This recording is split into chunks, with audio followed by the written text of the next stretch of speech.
out of apartment 5B.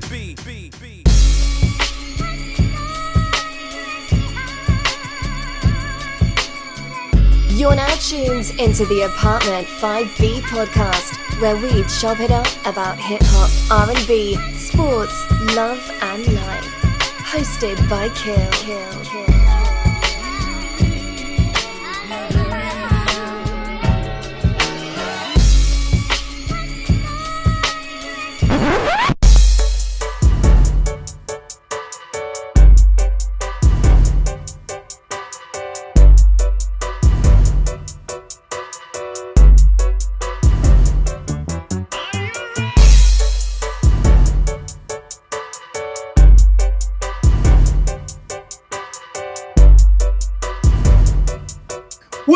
What's good? You are to Apartment 5B podcast hosted by your man Kill. I got my squad with me in effect as always. The youngest in charge, the R&B Groove. JR, what's going on, baby? What's going on? Good to be back. Ready to do this. No doubt. My brother Vague out of BK. What's going on? 50 years of hip hop, man. You know what I'm saying? I'm back in the dungeons of rap. 4K. All right. Rel out of Illinois. What's going on, bro? What's good on my JR shit? What's good? All right. Yo, here's the thing. Yo, you asked me for some R&B beats. What's poppin'? We really doing Rel Trash, man? You thought I was joking? I actually is. No. Words Born to Jesus. He hit me like, yo, send me an R&B pack. And I was like, okay. You think I'm joking? Bro, stop playing. Hey, it's about to go down. Can I get down? I got the R&B, got the R&B joint going now. You know you got the joint. Like, what was the boy name on the band, JR? He made the band, but he had the cornrows like Vague. He was doing the Brian. You talking about Brian? Yeah. Yo, I gotta find that somewhere. When Puff had them niggas in a fucking rap battle singing. That was disgusting. It was horrible. That shit was crazy. Yo, that shit was crazy. Shit was crazy. I ain't mad at it. It's on YouTube. That shit got like millions of views. Like, I gotta go watch that tonight because that shit was classic. Y'all know me. Let's jump right into it. The other day I'm on Twitter and one of my young boys are asking me something. We talking about something. He was like, "Yo, what you mean, old head? Like, rap wasn't on the radio all day, every day?" And I'm like, nah. Like, I always salute Chuck for the way he sets off his rhymes. The way he sets off the second verse in Rebel Without a Pause with radio. Suckas never played me. You know what I mean? Like, that was it right there. That was the tone of radio in 1987 with rap. Stations used to brag about no rap. We don't play rap. You know what I mean? My man Mills had to remind me, they used to do things like with Jody Watley's Friends with Rakim's verse.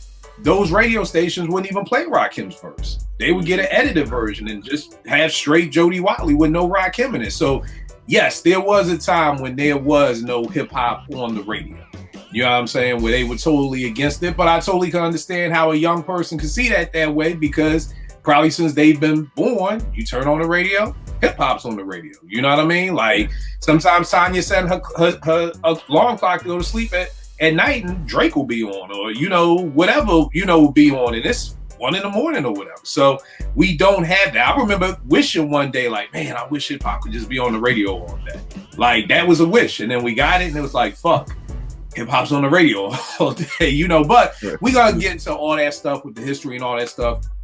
We're gonna be looking at our local radio stations. What were the DJs? Who were the hosts? Like, all those things. Like, what are some of the songs that you remember, hearing on the radio for the first time? And just talking about that, then talking about how radio fell off and if we think radio is ever gonna be able to make a comeback. I'm gonna set it off for me. Y'all already know I'm from Philly. So for us in Philly, it was Power 99 and WDAS. Power 99 was like the young boy station. WDAS was like my pop station. WDAS was gonna be Anita, Freddie Jackson, Luther Vandross, all that. Power 99 was going to be, the Jodeci, the Mary, all the younger stuff like that. So that was kind of how it broke down for me. JR, you're from NY. So talk to me about NYC stations. And the thing with me is I kind of have a flip between almost 3 cities, which is Philly, New York, and Baltimore, just because I spent every summer from kindergarten and 9th grade in Brooklyn. So I have so many memories of that station, the same way of 99. And then me and Vague are definitely going to touch on Strictly Hip Hop, which we both hosted in Baltimore and everything like that. So talk to me about just growing up first. Let's do growing up. What were you listening to? What was growing up? Obviously, the R&B guy, of course, it was Kiss FM for us in New York. Like that was 98.7 and WBLS. So once hip hop really started, because Hot 97 was WQHT, right? Yes. Yeah. Yes. So when they first started, it was like, I just remember coming home and it was like, yo, Hot 97 is the new thing now. And this is when Funk Flex was doing the Friday night street jams and things like that. You know what I mean? So that's what I would remember coming home listening to. But then after a while, then Hot 97 was just straight hip hop and R&B after that. So that was the stations that I would normally listen to when it comes to hip hop anyway. So that would be that. And then obviously would be Kiss FM because DJ Red Alert would be on there and they give him time and things like that. But it was really between Hot 97 and Kiss FM. Power 105 ain't coming until the 2000s. So that was then. And that's when that happened. That's when the big thing with Power 105 and Hot 97 happened and all that. But it was mainly Hot 97 for me. All right, Vic, same for you from NY. Mr. Magic, man. Mr. Magic show. I don't even, because I was young around that time, and I don't even know if I remember him as much as I just remembered, at a specific time at night, this would happen. Mr. Magic was on. You had to listen to hear joints. For example, for some people, if you've seen Summer Soul, to Kill's point, Frankie Crocker hated hip hop, and he was the dude for radio in New York, and he was smooth, but he hated it. Like he hated it back then. And I just remember, like Mr. Magic and all that was like a nighttime thing. So what you did was you recorded it, right? So you can the tunes you didn't know. The next day you're like, yo, who is this? Who he say? Oh, blah blah blah. And another one, and I don't know if this was early because I think I came to the show a little bit late. On AM, Special K and Teddy Tay. They had like the shit you ain't hear nowhere, where you were like, wait, what Kane song is this? Like everything was like exclusives when it came to them. They were kind of like the blueprint for what became like mixtapes with Clue and all of that, where it was really about having exclusives. So Mr. Magic had all the dope stuff except for like EDP, which I know how that went down. Right. Well, you know what? We're going to talk about that because, again, some of the young boys don't know how that went down. You know what I mean? They don't understand what was going on, but we definitely going to tag on that. Bro, talk to me about Philly stations. You're a little younger than me, so I'm interested to know what the vibe was like, when you was growing up. I mean, like, in my, like, formative years in hip-hop, it was Power 99 for them. Like DAS was... was like an alternative, but Power 99 had all the classic moments. Vegas back here turning on lightsabers. This nigga about to assassinate niggas. I heard that joint. Come on. Trying to put my drink back. That's actually a lifesaver. Wow. Okay. Three of them. Okay. This nigga ain't playing over there, man. But yeah, Power 99 had all like the moments that we remember, the battles, the beefs, you know what I mean? And just, radio was, I just remember, like, we got so much access now. I remember, like, radio just hearing stuff that I didn't expect to hear, or I never heard before, I don't know who the person is, you know what I'm saying? Like, now it's just, everything is so accessible. It wasn't like that at one point, and you know what I mean? So, it's the same two stations as you named, you know what I mean? But I just know the years I was really listening to it, like Power 99 was like number one, like for us. Yeah, no doubt. Eddie, what's going on, good brother? You muted, bro. That was good, man. Definitely glad to be here, man. It's been a long ass week, man. So But yeah, man. So I for you feel growing like- up in New York, what was your formative station? We just doing like the beginning. Like, so where did you grow up? What stations were you listening to? It was 3 stations, right? It was BLS. I mean, when BLS was really popping, I was younger, you know, but BLS, Kiss FM, right? Kiss FM then kind of transitioned to be an almost primarily R&B station. But at the time, Kiss FM used to be like hip hop too. I think Red Alert was on Kiss FM, if I'm not mistaken, right? And then Hot 97, like Hot 97 just was my shit. I mean, iconic station, man. Just, you know, everyone, like, I remember the morning show, like, so I missed out on the whole Yo MTV Raps. So I only knew L Lover and Dr. Dre from Hot 97 morning show. You know, that's how I remember them. And then Angie Martinez, like the whole deal with, you know, Biggie's 10 Crack Commandments, that came from Angie Martinez top 5 and 9. That's why it goes 1, 2, 3, 4, 5, 6, 7, 8, 9. And it's supposed to end at 9, and then Primo, you know, made his magic with it, but he made that for her. But yeah, man, it was just iconic, man. I just remember hearing all the exclusive, like during the day, you know, you get the hits, but it was really at night. It was, well, at night when they really had the DJs in the mix, and then like the 5 o'clock traffic jams and shit like that, when the DJs would get busy, you know. All right, no doubt.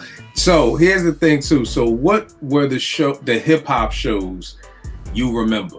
You know what I mean? So for me, it was, I'm 49, so I'm really heavy in the hip hop. 84, you're talking about Lady B.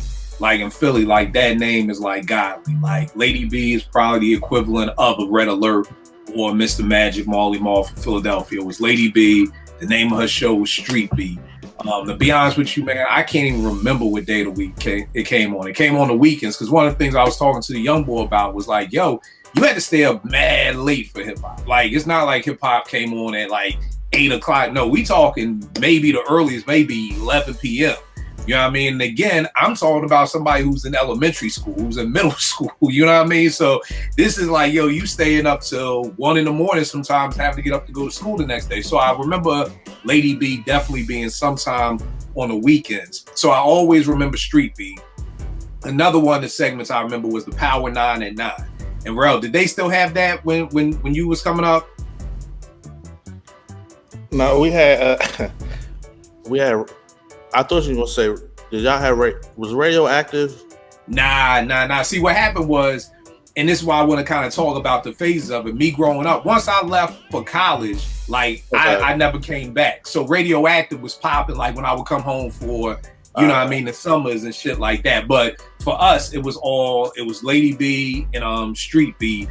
Another segment, of course, Power 9 at 9, like Eddie was saying with Angie Martinez, that was the Power 99's like 9 o'clock countdown of the top 9 songs. And the thing that was dope about that was that's when you knew you could get your tape deck ready. You know what I mean? Because if this song was number 1 last week, it'll probably be somewhere in those top 9 songs. You can always get your tape deck ready to play that. Because again, for people watching, when back in these days, dog, we didn't have no MP3s, we didn't have no internet. You know what I mean? If the joint you wasn't able to buy it from the record store, you had to get it from the radio. You had to tape it from the radio. So like these 9 at 9 countdown shows was dope, because usually number 9 was going to be something that was brand new. You know what I mean? Or if it, you know, by the time you got to 5 and below, it was always going to be the same song. So you could have your tape deck ready. And then we had the Quiet Storm on from 7 to 11 p.m. on Sunday. Now, JR, I mean, we all know what the Quiet Storm was, but the thing that was so dope about the Quiet Storm, I'll never forget, I got through one time and I dedicated a song. I was so hyped to get through the fucking radio. I don't even know who I dedicated the fucking song to. I think I just remember dedicating Tina Marie, Shangri-La. That was my shit growing up. You know what I mean? And I was like, I don't even know if I said it to nobody, but to hear myself on the radio, bro, it was like a whole next level of excitement to be like, and you hoping somebody else heard you. Call you people like, yo, you heard me? Like, nah, nigga, we ain't listen to the Quiet Storm, nigga. That's just you listening to the Quiet Storm.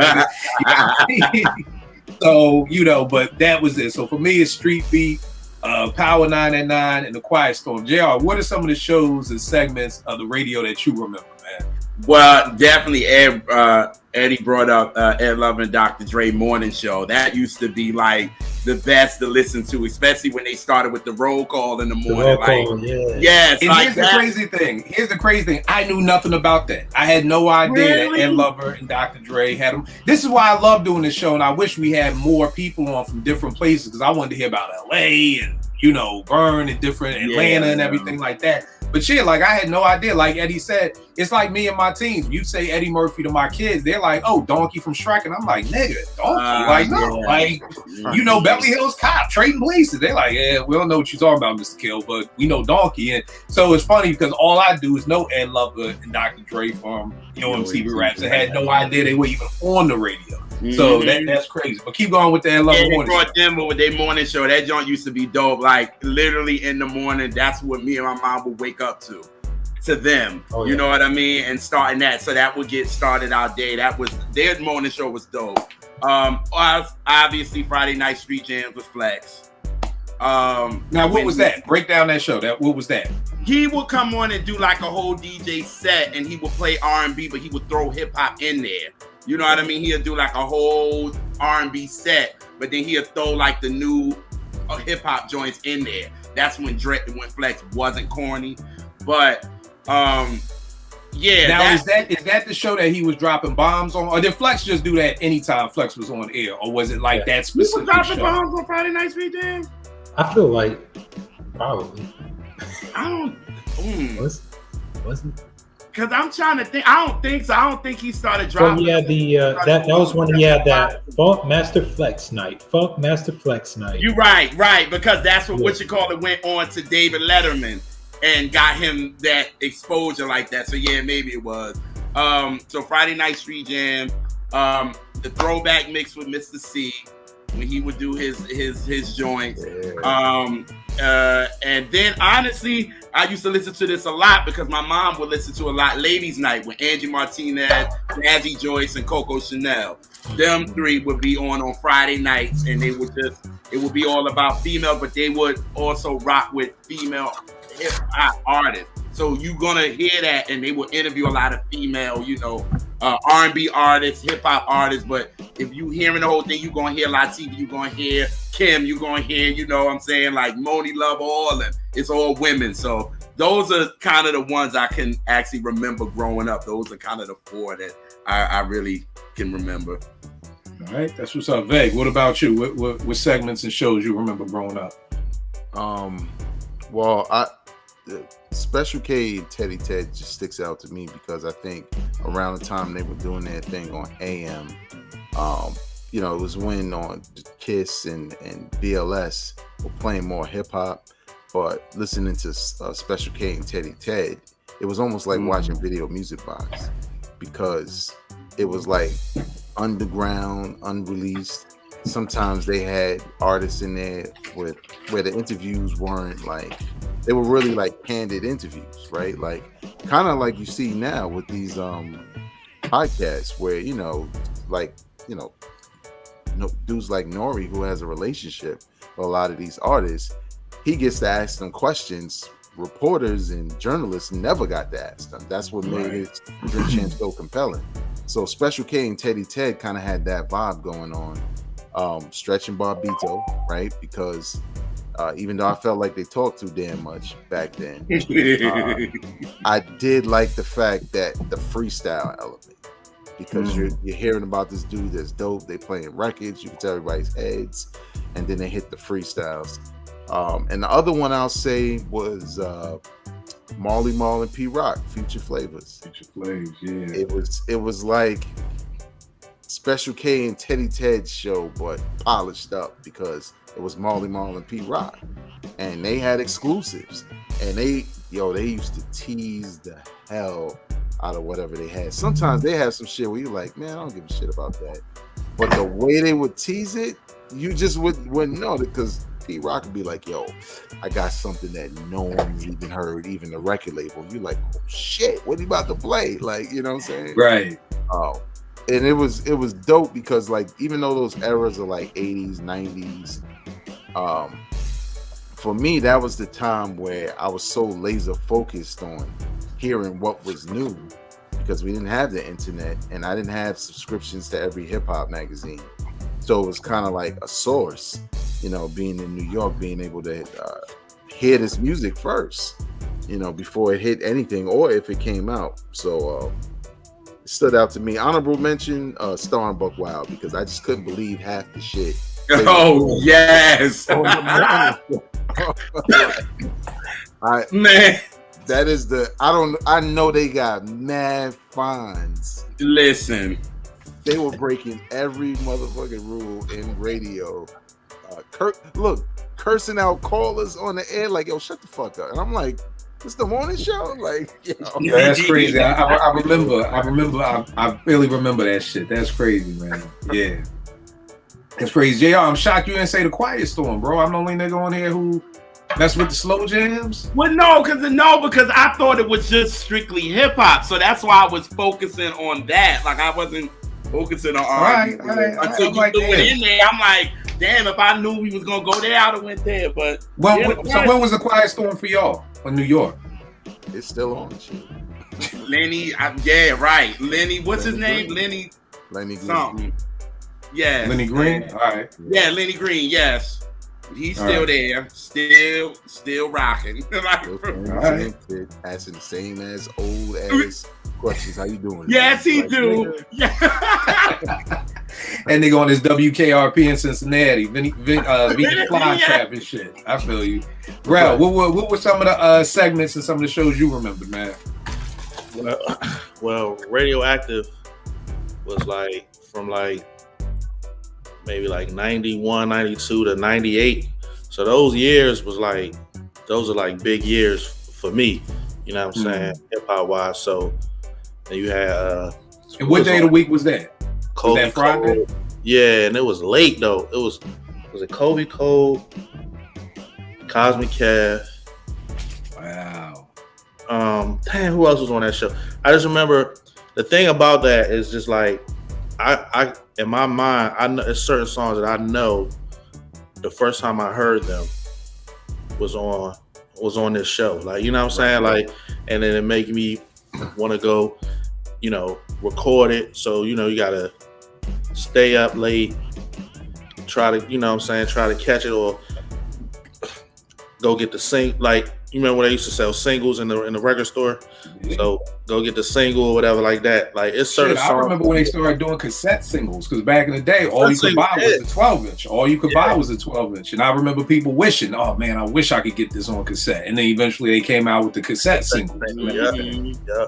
And the song, when you mentioned the Quiet Storm, it's so funny. Like you brought back some memories about like dedicating songs to like girls and shit or vice versa. That was like a thing. Like I ain't gonna hold you. Like that was huge, dog. Like if you was able to dedicate a song to your girl and niggas heard that shit on School on Monday, dog, you good. Yeah, you damn near a little mini celeb, man. I ain't gonna hold you. That was a thing. Like I had my little session with that, man. I'm gonna keep that story for another Please time. do. We know it has to do something with Mom B and something with sex. No. So we're gonna keep it clean today. We're gonna keep it clean. Keep it clean. But yeah. Quiet Storm was it though. You know what I mean? Yeah. Eddie, what about you? What segments and what shows you remember? Yeah, man. I mean, I think JR and Vegas mentioned a lot of them. You know, the roll call was dope with Love and Dr. Dre because people call up and they had like this whole thing where you have to freestyle, like you have to say rap, kind of introducing yourself. They'll ask you where you from, and if you messed up, you got clowned. Like, you got clowned really bad. You know what I mean? Like you got some people who needs to call and freeze up, or just in general sound corny. Yeah, man. But like you said, top 5 at 9 with Angie Martinez. Friday night street jams for sure. Future flavors, like Vegas said. I know DJ Clue had a show, man. I can't remember when it came out, man. And there was, see, like I could remember what I would listen to, not necessarily who was DJing all them shows, because they also had a dance hall hour or maybe two. They used to play a lot of dance hall shit on Hot 97. Condos, right? What was that? Bobby Condos. Yes, that's who it was. And nah, man, but mostly I used to listen late. I stay up, kind of doing my chores, like washing the dishes, and listen, like, especially like when they used to do freestyles, like they used to have artists come on and freestyle at night. Like that's when I really got put onto Cannabis, man. Like around about like 97, man, he was killing all them freestyles. Like it wasn't just like his featured run was crazy, but he was always on Hot 97, like killing freestyles, man. That's what really put me onto him. And now you can see why his debut album was such a disappointment, because we're like, what the hell is this? Right. That's true. It's funny. Vague talking about Special K, Teddy 10 Special K. I remember. I want to say they produced for Ed O.G's first album. You know what I mean? I think they were producers on there, because I remember Kane shouting them out at the end to Set It Off. And it just being like remembering Special K and Teddy Ted and everything like that. So just dope names. All right, who was responsible for hip hop in your city? For me, it was Lady B.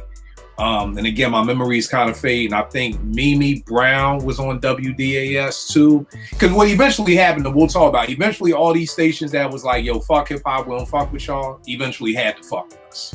You know what I mean? Yeah. So eventually all of them damn near had to come around, because hip hop was just taking over.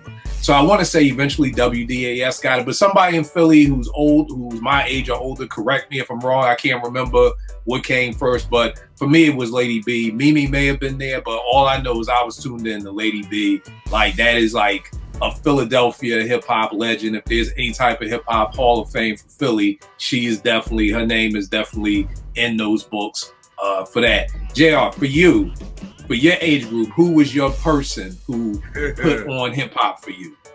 See, okay, so now I'm thinking about high school, and this would probably have to be Flex, to be honest. During my high school, yeah, it would be that, because you would know what the new record is and all that kind of stuff, because it was like once then Angie came from like 2 to 6, so she started with the commercial stuff and all that, and then Flex will come in and give you some new stuff after 7. So that's where kind of, you got your new hip hop, and that's when me in high school. So I would say that. Right. And Vay, what about you? For those middle school, high school years, who was it that you were listening to who put you on to hip hop? I think for me it was a little bit different around those times, because I think it was more of a combination of Special K, Teddy Ted, Future Flavors a little bit later. But I probably listened to Kiss more than anything, like Red Alert and all of them, because they always had people up there. That's what was dope about it, right? Because it wasn't just the music, it was like a hangout. And sometimes, just like you said with Big Daddy Kane, I remember one time he was on Special K and Teddy Ted's show, and it was mad regular. Like, Kane's here, they didn't have nothing planned. They just talked to him. He's like, I just wanted to come by. And, you can't see anything. So you're just sitting by the radio, like listening to every little thing, looking for some kind of exclusive. So for me, like, high school is probably just more of a combination of the different stations. But in 95, when I went to Morgan, it became Flex, because once Hot 97 became the destination, like Flex was the dude overall. So now, do y'all know? Can y'all remember what basically? Because again, I haven't been. I wanted to give Philly his props first and come back for NY, but me going to New York all those years from like 80 to 89, it was always Mr. Magic, Marley Marl, and Red Alert. Do y'all remember what happened when Hot 97 just came in and killed everything? You know what I mean? Like, what do y'all remember what the change was? Because to me, those were the staples. I remember because the call letters for Hot 97 is WQHT. Before it was Hot 97, it was Hot 103. Wow. And it was totally different. And then once they moved from 103 to 97, then they became strictly hip hop, no pun intended. They, you know, they really, and I think because I don't know, it was right after Hot 97, but shortly after that, I feel like Kiss FM started moving more towards the R&B route. They did. Yeah. And so then Hot 97 was it at that point. And BLS became kind of like old school R&B, like 70s, 80s and shit. Yeah. It just was always bugged to me because it's like, you know, I'm going to New York every summer up until 8th, 9th grade. And then you don't go no more because I'm entrenched in Philly now. And then you come back and it's like Hot 97, like, yo, what's up with BLS? You know what I mean? It's almost like same thing, Beg. I'm sure like I used to go and always go to Beat Street. I came back and then Beat Street wasn't when you went upstairs. It was on the other side of the mall. We had to go down. I'm like, yo, this ain't Beat Street. Like this ain't what it used to be, y'all. Like I left for 4 years. You feel like you got locked up and you get out. You're like, yo, what the fuck?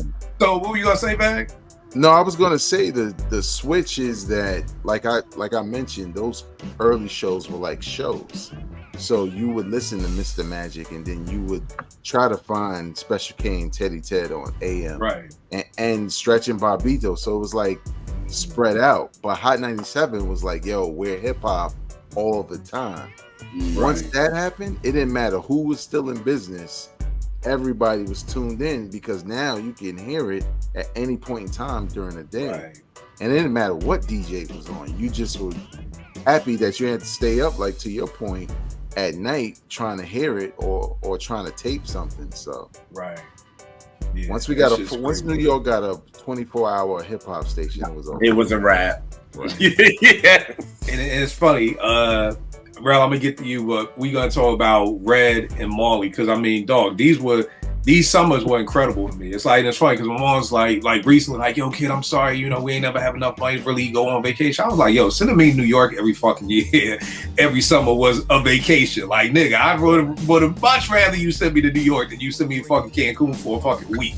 Like, because I used to come home back to Philly in August, which is nothing but tapes and nothing but, yo, listen to this, listen to that. So that shit was perfect. But back in the day, and please, anybody jump in, you know, you had the whole BDP Bridge Wars. You know what I'm saying? And KRS, Scott going to BLS, asking to get their stuff played. You know, story goes, you know, Magic called them whack or whatever like that.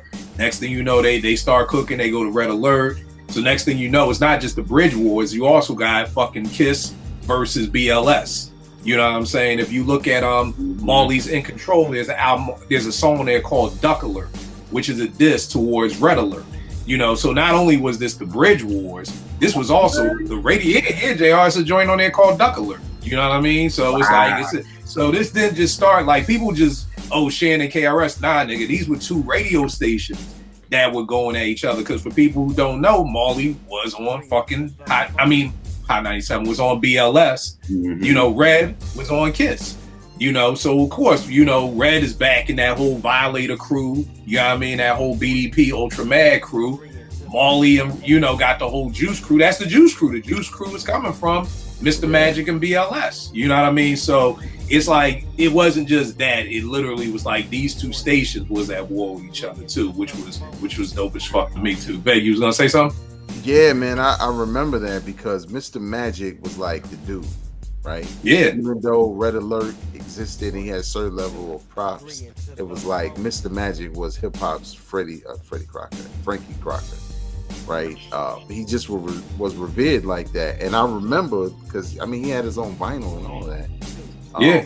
But he had a joint on Profile where they would have Mr. Magic volumes and shit like that. Exactly. So he was that dude. So he was the gatekeeper, so to speak. Yeah. Not true. Hip-hop. So yeah, and then the crazy thing is that I can't remember, and Beg, I would need you to kind of lean on this. It felt like once BDP came out and won the Bridge Wars, that just made Red's name even bigger. You know what I mean? So it's almost just like, you know, on some weird shit like the Wicked Witch is dead. You know, we got a whole new, you know, because again, it wasn't just Queensbridge that got buried. It was goddamn, they had a whole radio station that got buried, because at that time, all they had was MC Shan. It was like MC Shan was the fucking mascot of BLS, and BDP was the mascot of KISS. And when that Bridge is Over came out, it was just like, that shit was the fucking whirlwind that just knocked everything out. And then Red Alert's name, and again, I can't speak because I wasn't in New York past the summers, but it just seemed like after that, Red Alert was now, like, he had the crown. Like, it was almost like, you got the juice now, nigga, like on some shit like that. And Marley and Magic well, Marley didn't disappear because, of course, Marley was producing. Right. But if Marley wasn't producing and he was just a DJ, I don't think we hear Marley's name like that anymore, because you really didn't hear a lot about Magic after the Bridge Wars. Yeah, what you gonna say, Magic? It made Magic seem like the corny nigga. Right. Because the diss record was crazy. Red Alert in the video, right? Mm-hmm. So now you get to see him, right? Probably for the first time for some people. And then it's the other DJs he had with him that was nice, like Chuck Chill Out. Like, these dudes were like Funk Flex before Funk Flex. Yeah, Chuck Chill Out, my God. Chuck Chill Out had 12 inches out too. Chuck Chill Out had 12 inches. Chill out. Had 12. Man, you They taking me still on the back, radio, man. Woo! You taking me back with Chuck Chill Out, man. Yeah, those were some good ass days too. Those were some good days. So just to show people how big the radio was, man, how that shit was. You know, we never had anything like that in Philly with both radio stations beefing like that. But that Red Alert thing, like, yeah. And again, I always say this is hip hop. Back in the day, you get in a battle and you lose, nigga, it's a wrap. You know what I mean? It's a rap. Like, people act like Antoinette wasn't dope. Antoinette was dope as shit. I Got an Attitude is still one of my favorite songs, but after MC Light with 10% Diss, it was no more Antoinette. It was almost like you get in a rap battle and you lose, it's a rap. Like, if those rules still obtain now, Jay-Z is not a billionaire. Jay-Z is not running Rock Nation. Jay-Z is done. There's no more Jay-Z after getting Ether. There's no more. You forget about it. You know what I mean? Jay's the equivalent of Dame right now. So that used to happen back in the day. Like, now you just lose a battle. You be like, fuck it. I lost. Whatever. Let's move on. You know? Everybody's like, yeah, let's move on. Like, yeah, whatever. Yeah. But back in the day, no. You lose, nigga. Like, I always tell people that second MC Shan album wasn't that fucking bad. You're talking about an 88 Marley Marl on the boards. Like, I pioneered this, got some shit on there, but nobody cares. Like, you lost the BDP, bro. We don't care no more. Like, we don't care. Rel, talk a little bit about. Oh, my fault, babe. What you gonna say? One last thing, you know, was to your point. What was crazy about it was hip hop was so competitive back then. You couldn't even continue to listen to the nigga that lost because somebody was gonna be like, "Yo, you listening to this whack shit?" Right. Okay. Right. Like, again, I tell people, you act like these niggas who was getting dissed were whack. Like, I get, and that's how big the diss song was, that the Bridge is Over was so big.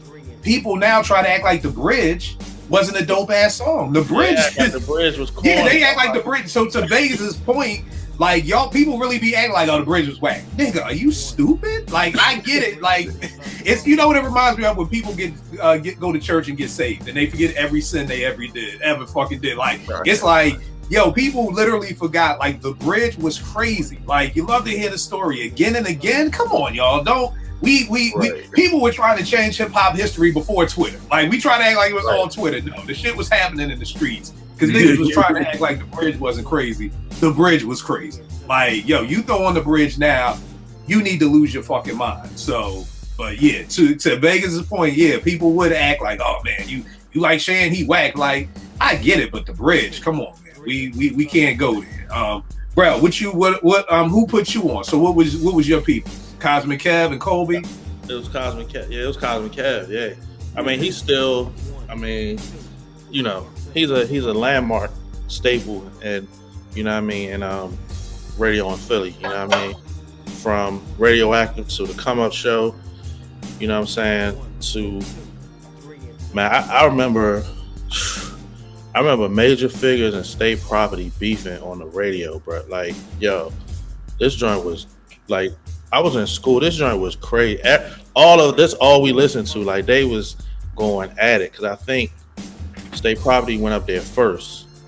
and you know they freestyled and they dissing Major Figures, and then Major Figures came up the next Friday, and then they did their thing. Beans called up there. Beans and Gilly going at this shit was a classic Philly radio moment, yo. Like they was going at it, and like I had took it, like my friend had it like recorded. We were passing it around, yo. That shit was crazy, but yeah, like Cosmic Kev was like, cause like Lady B, like I wasn't like really off the porch at all. You know what I mean? I was real young. Like my older cousins, like that's their thing. You know what I mean? They were there to actually witness it. What I witnessed was through them. Like, you know what I'm saying? Like when I was, you know, trying to hang around them, you know, I witnessed some things, but not enough to you know, give an educated answer about it. You know what I'm saying? But so yeah, it would be Cosmic Kev for like my age group. It's funny you said Kobe Cole, man. The nigga followed me on Twitter. We be chopping it up. It is crazy to me because that's like JR. That's like fucking Mr. Magic following me on Twitter now. Like that shit is like we be talking about hip hop and shit. Like yo, this shit is crazy, man. Eddie, what about you? Who was the one who put you on? Yeah, I mean, it got to be Funk Flex. You know what I mean? Okay. Like Vague and JR said, I mean, I think once Hot 97 came around and it was just like all hip hop. So, you know what I'm saying? Like you had the L.L. and Dr. Dre Morning Show, which was hip hop. You had Angie Martinez, like more the middle of the day, you know, doing interviews and shit like that. It was hip hop. And then Funk Flex, you know, he gave you, you know, he was DJing, he was giving you the exclusives, like people show up, they give him freestyles, like, you know what I'm saying? Like, and there's a reason why he had them albums, you know what I'm saying? Them 60 minutes of Flex albums. Yeah. There's a reason why, you know what I mean? Yeah. Like, because he was killing it. Yeah. And that's funny because it's just sitting here now, like from Vague bringing up the Mr. Magic Rap Attack albums, you know what I mean? Which is, I'm going to talk about one of the songs off of that. And now with the Chuck Chill Out joints. And like you said, Eddie, them Funk Flex mixtapes that was on Loud. You know, when he had the joint with Buckshot, open a Salt and Pepper joint. Oh, Salt and Pepper beat, yeah. That Salt and Pepper beat, you know, which was crazy. If I'm not mistaken, that Loud Hangover with Ak and Sadat was off of that's on Volume 1. Yeah, that's on Volume 1. Yep. Yeah, so that's crazy too with that. All right, let's talk about some memories because like Rel said, for at least the most of us coming from our era, the first time you heard a song was on the radio. You know what I mean? Like, you know, very seldomly was I ever at a house party and heard something I had never heard before. You know what I mean? That was strictly for the radio. So I kind of got a two-prong. I got Philly and New York. In Philly, Lady B used to play Ultramagnetic MC's Funky all the time. That's probably why it's one of my favorite songs ever. If you've never heard Ultramag, please listen to their first album, Critical Beatdown. If you follow me on Twitter, me and Penny talk about it all the time. It's probably a top 3 favorite hip-hop album ever of mine. So always hearing Funky. Bro, I don't know if you remember these people. The Crown Rulers. They were from Jersey. That's on my list. That's on my list. They had a joint called Kick the Ball. Kick the Ball. That's on my list. This is just some Philly shit that I never expect anybody else to ever understand. But Kick the Ball by the Crown Rulers, and the MC's name was Grand Poobah. And it was Grand Poobah before Grand Poobah Maxwell. So Kick the Ball was crazy. For all my Roots fans out there, all my Thought fanatics, they got a song. It's a Silent Treatment remix. It's called Black Thoughts for You and Yours. And they use that beat from Kick the Ball. So I made it that easy for you. Just Google, YouTube, Black Silent Treatment, The Roots, Black Thought for You and Yours remix. That's the beat to that. Cool C's, Crushing and Busting. You know what I mean? Cool C was down with Steady B, EST. This was the first time we heard EST. It was a posse cut. PE's Bring the Noise. I'll never forget. It was the Power 9 at 9. I'm home listening, and then the madness comes in. You hear Flavor in the background, and you just hear bass. How low can you go, man? Again, shit was crazy. And YZ's in control of things. YZ was this cat from Jersey, in control of things, Tower with the Power, thinking of a master plan, real dope dope MC with that. Now, when we go to NYC, Jim Browski. Red Alert used to play Jim Browski all the time. And like, Veg, I was telling Tone, because I just put up the Jungle Brothers album, and I was like, yo, I know, and here's the thing, y'all. I know nobody's going to agree with me. Probably the Jungle Brothers would fucking agree with me. If I'm on a deserted island and I got fucking any Tribe album or the Jungle Brothers, I'm taking Straight Out the Jungle. And I know that I'm the only person, but it's because of what I'm always telling people is music to all of us, I would think, well, especially for me, it's like a fucking photo album from your life. So that's Straight Out the Jungle. There's so many great memories that are also tied into that music. So it's not just that the songs are dope. I'm not saying Straight Out the Jungle is a doper album than Low End. I'm just saying when you take memories and dope music and put them together, like just at that time of my life, Straight Out the Jungle was so big. And Jim Browski, and I remember my older cousin being like, yo, you know what Jim Browski is? I'm like, nah, he's like, it's your dick. And I'm like, oh, okay, shit. I didn't know. I didn't know it was my dick. Okay, cool. My fault. I didn't know. You know what I mean?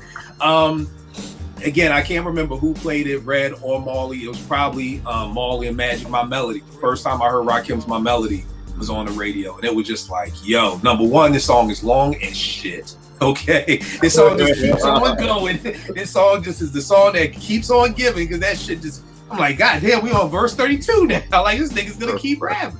My Melody, of course, the bridge is over. You know what I mean? And we know Red Alert played that.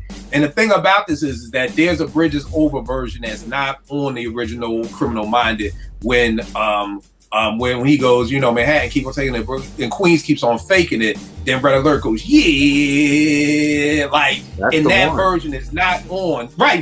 But that version is not on Criminal Minded. If you press Bridges Over on Criminal Minded, you don't hear that version. Because I remember buying it like, where the fuck is the yeah? Like, you could have that made the song. You know what I mean? And for people watching, Red Alert would always go, yeah. So that is the version that we heard. And here's one of the songs that was on one of those Marley Rap Attacks albums, the Classical 2 Raps New Generation. A lot of people may not remember that joint, but it's by the Classical 2. Teddy Riley actually produced this, I found out. But YouTube it, it's a very dope joint. And then the last song that I remember was It's My Thing by EPMD. You know what I mean? That just lived on the radio in New York City from, like, again, we may have heard that 12-inch in 86. You know what I mean? And didn't even get the album till 88. But it's like niggas never got tired of it, because you got to realize it wasn't a lot of hip hop out. So anytime you put on It's My Thing, it had the whole helicopter in the beginning, and then that whole, you know, break was crazy. So that's what I got. JR, some of your favorite songs that you remember from listening on the radio or hearing on the radio. Oh my God. The first one that I could think is when Bugsy played Mass Appeal from Gangstar the first time. Oh my! Now, who's Bugsy? Fred Bugsy. Bugsy done been on everything. He done been on Kiss.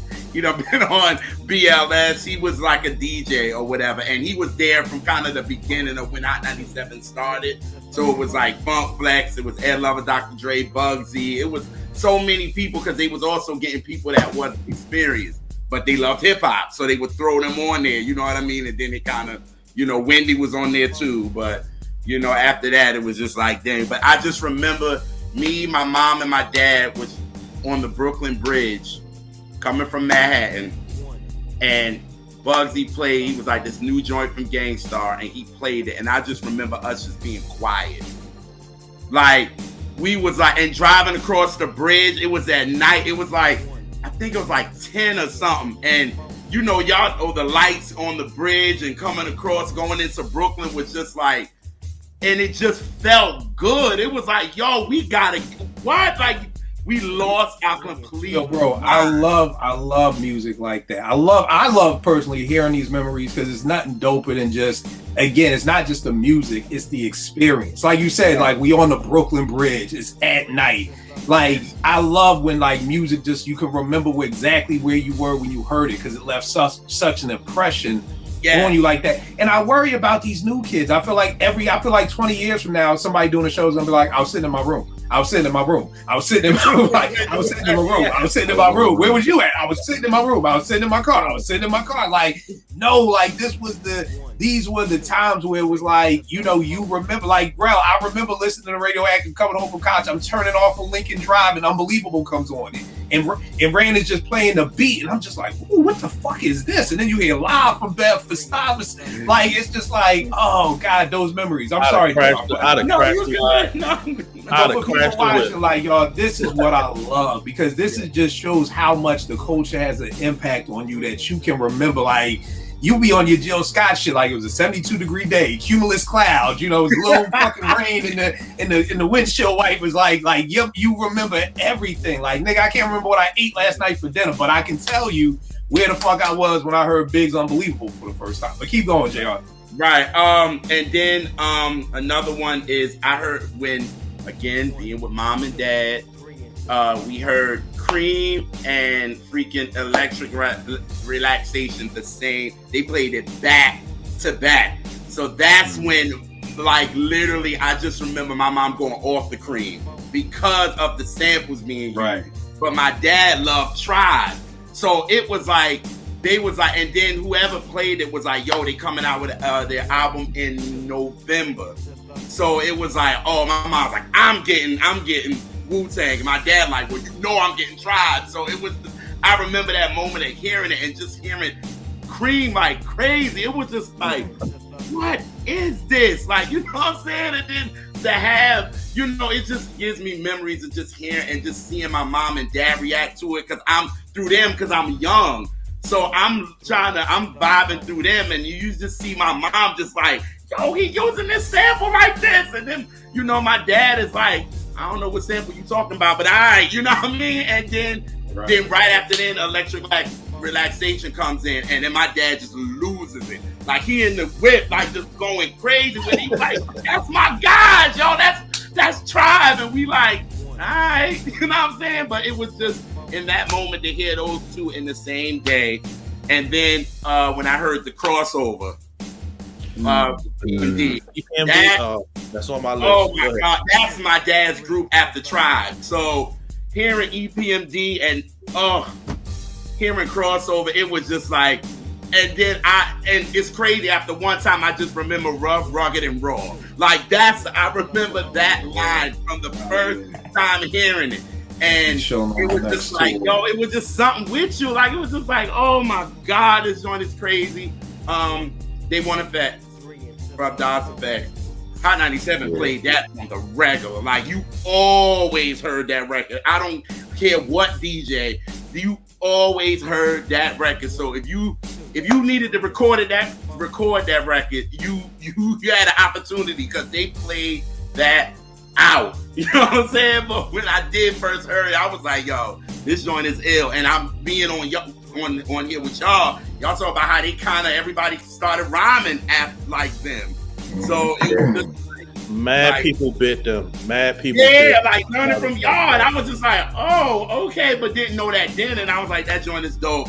And then the last one, obviously, if Portia was on here, would be Troy. When I heard Troy for the first time, it was just like, yo, that joint sent chills. Like, it was just a chill. And that's why Troy will always be my favorite hip hop song ever. So when I first heard it, I just got chills from that. So those are the five that I can remember. That's dope. Vay, what do you remember?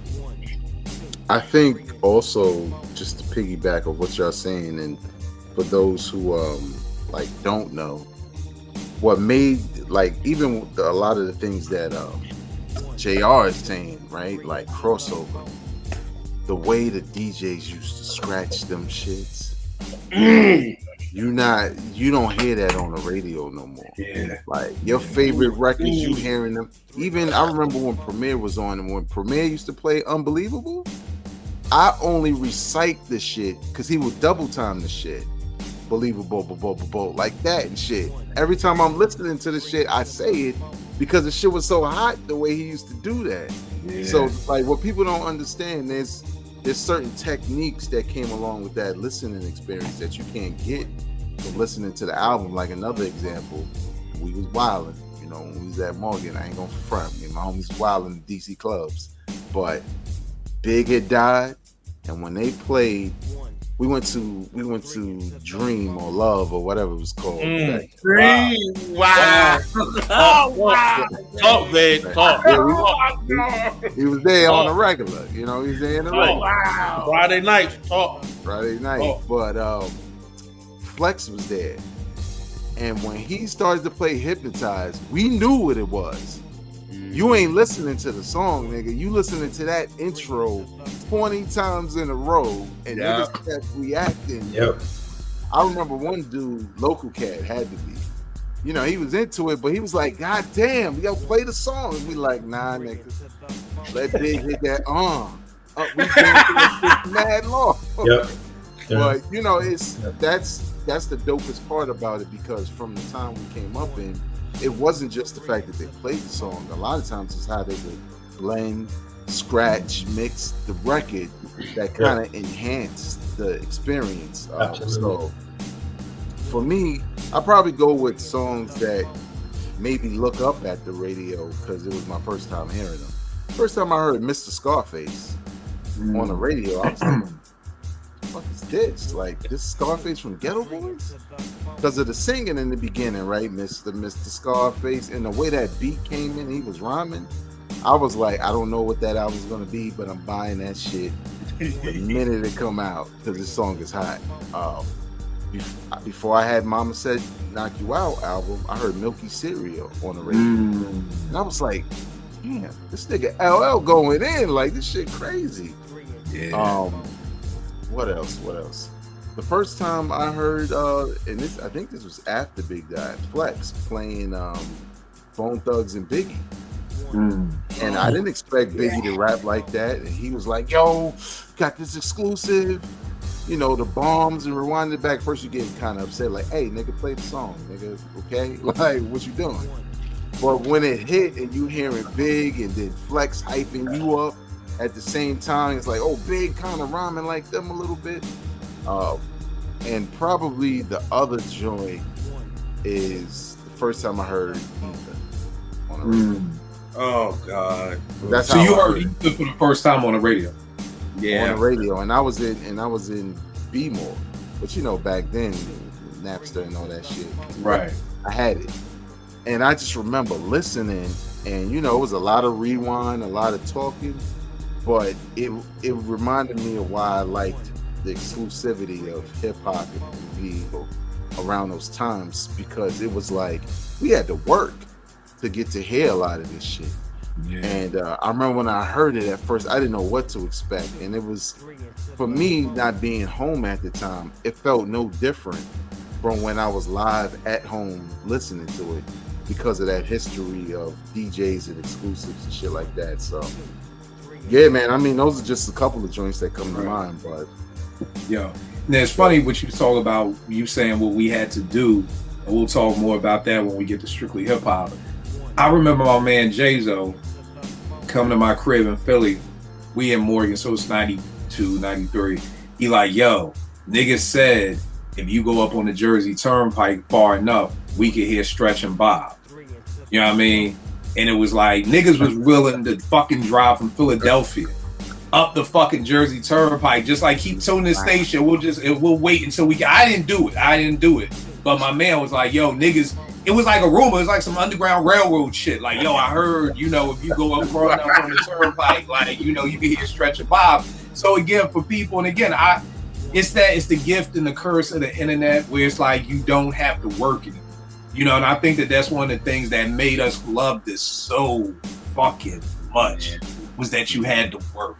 We did the show about record stories, about having to fucking go in rival neighborhoods, go to record stores just to buy the record. You know, Rel almost getting assassinated, this nigga stealing his mom's car to go to the Biggie fucking, you know what I mean? Like the shit that we used to do for this shit. You know what I mean? Again, like we said, dog, there was times niggas be like, your parents wouldn't even let you listen to hip hop because of the cursing. So niggas was willing to get on punishment, get they ass whooped. You know what I mean? For this music. So it's like, again, like, yo, if you ain't never have to get your ass whooped for hip hop, you will never love it as much as I love it. Trust me, you love it, but you don't love it as much as I love it. Trust me, you know. Niggas about to put gas in car. This still college where niggas taking up Annie and up to go to the fucking fade. You know how niggas be like, yo, who go to McDonald's? McDonald's was the fuck across the street from Morgan, and niggas would be like, well, who got gas money? Like, nigga, it's not even a mile. Like, nigga, we a mile. So again, at 49, that don't sound like shit. Bank be like, yo, kill, yo, come up to Brooklyn. All right, bet. No, this is not no just drive up and we got gas money to swipe. Like, nigga, We driving up the turnpike just to hear a radio station. You know what I mean? So again, what we did for hip hop and the hair shit was incredible. But we're gonna talk about Stretch and Bob later. Well, what are some of the songs that you remember? All right, I got a little list. I'm gonna start with "Kick the Ball" because that was like that's like a Philly classic, and like for a long time I thought they was from Philly. They're actually Camden. Yeah, because they played them so much. YZ and Crown Rulers I thought were from Philly because they, like you said, they got played all the time. So much. And that song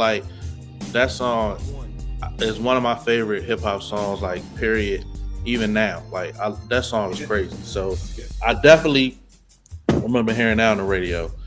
Yo, so my fandom of Ice Cube started immediately with Straight Outta Compton. The first verse, that's when it started. So I just remember going to the movies. My cousins, they took me along, Shellhand movie theater. We went to see like a scary movie, like The Exorcist, one of them movies. And I just remember on the way back, stopping at McDonald's, riding in the Pathfinder, and they played Burn Hollywood Burn. And I'm like, this is public. Is this Ice Cube on here with? Oh, I lost my mind. I like, this can't be real.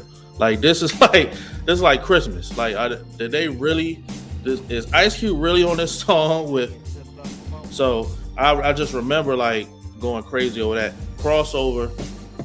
Like JR said, that was the first single I purchased with my own money. I had a story about that too. And when I heard that, first time heard that on the radio. You know what I'm saying? A lot of my favorite MCs, the first time I ever heard them really was on the radio. First time I really heard Jay-Z was on Ride With My Cousins Again. And this song comes on, it's like, Can I Get Open? It's original flavor. Jay-Z's on that song. Really my first real time really hearing him, you know what I mean? He was rapping a little different. Booming System. They played that. Crazy. I mean, y'all already know. Like, now mind you, I'm in a red path, my cousin's red Pathfinder. I was just about to say, bro, if you cruising around Philly in 90 in a Pathfinder, you was good money. Yeah, that's like cruising around a 4.6. Like, that's on some next shit right there. Bro, uptown, my cousin Billy was the man. Like, around our way, like. Yeah, I was gonna say, and you at McDonald's on Old Guys Ave. That was Old Guys Ave, yeah. Church Lane, all that area. He was that bull. So when I was ever, he was my godfather too, so he would always bring me, and I just would soak up all of that. You know what I mean? I first heard Cruise Pop on the radio, and I was like, me too. This is the youngsters, like something for my young. This is them, right? Yeah. And I was like, cause that shit was hard. That was crazy.